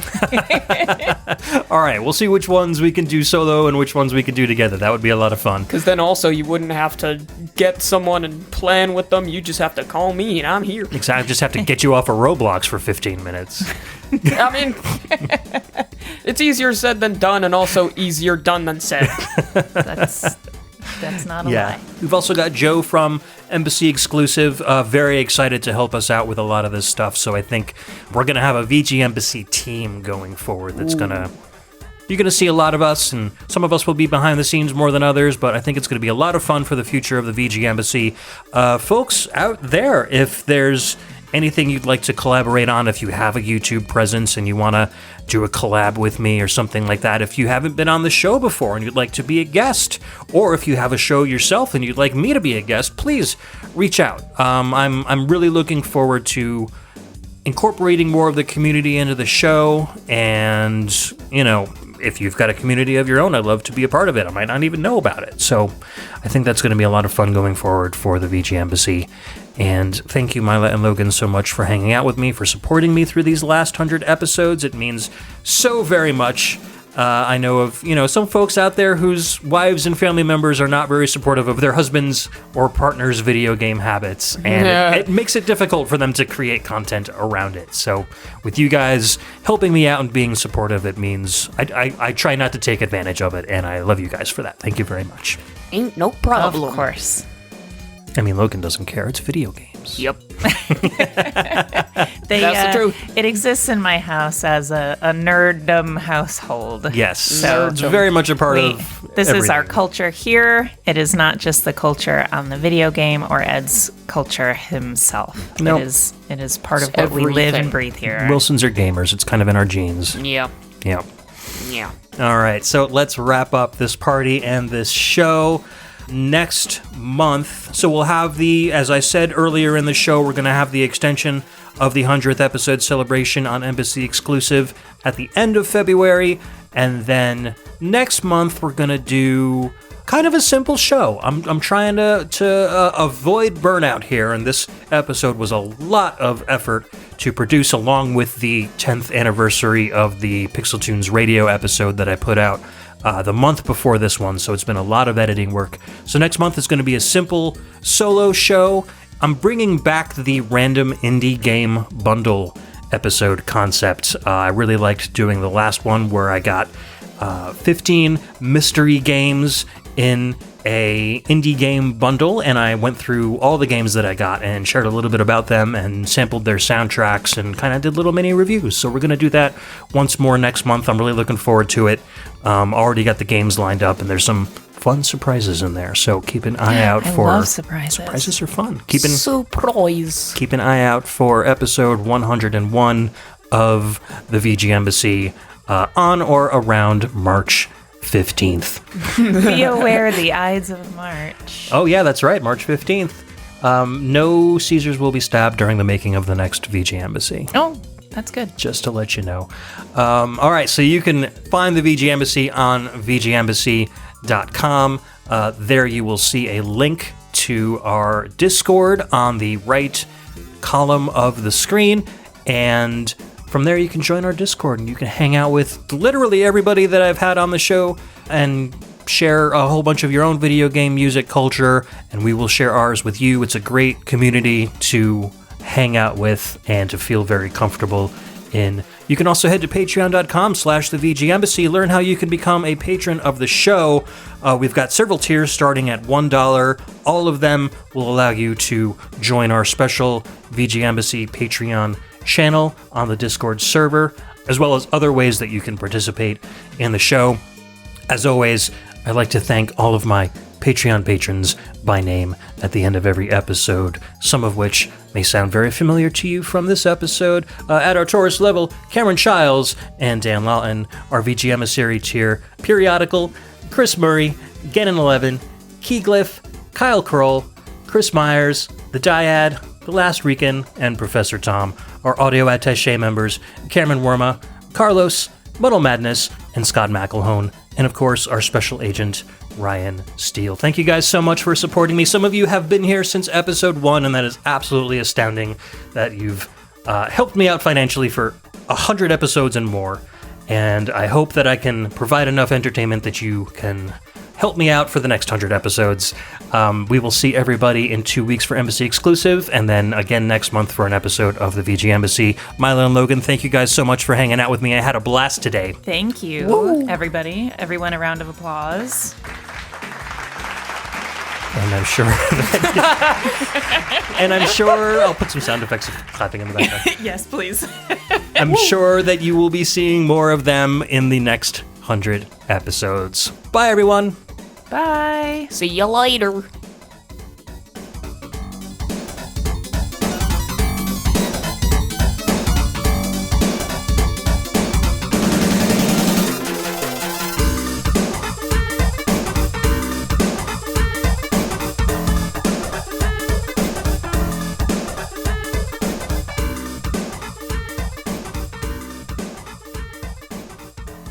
Testing, making sure this microphone works like it should.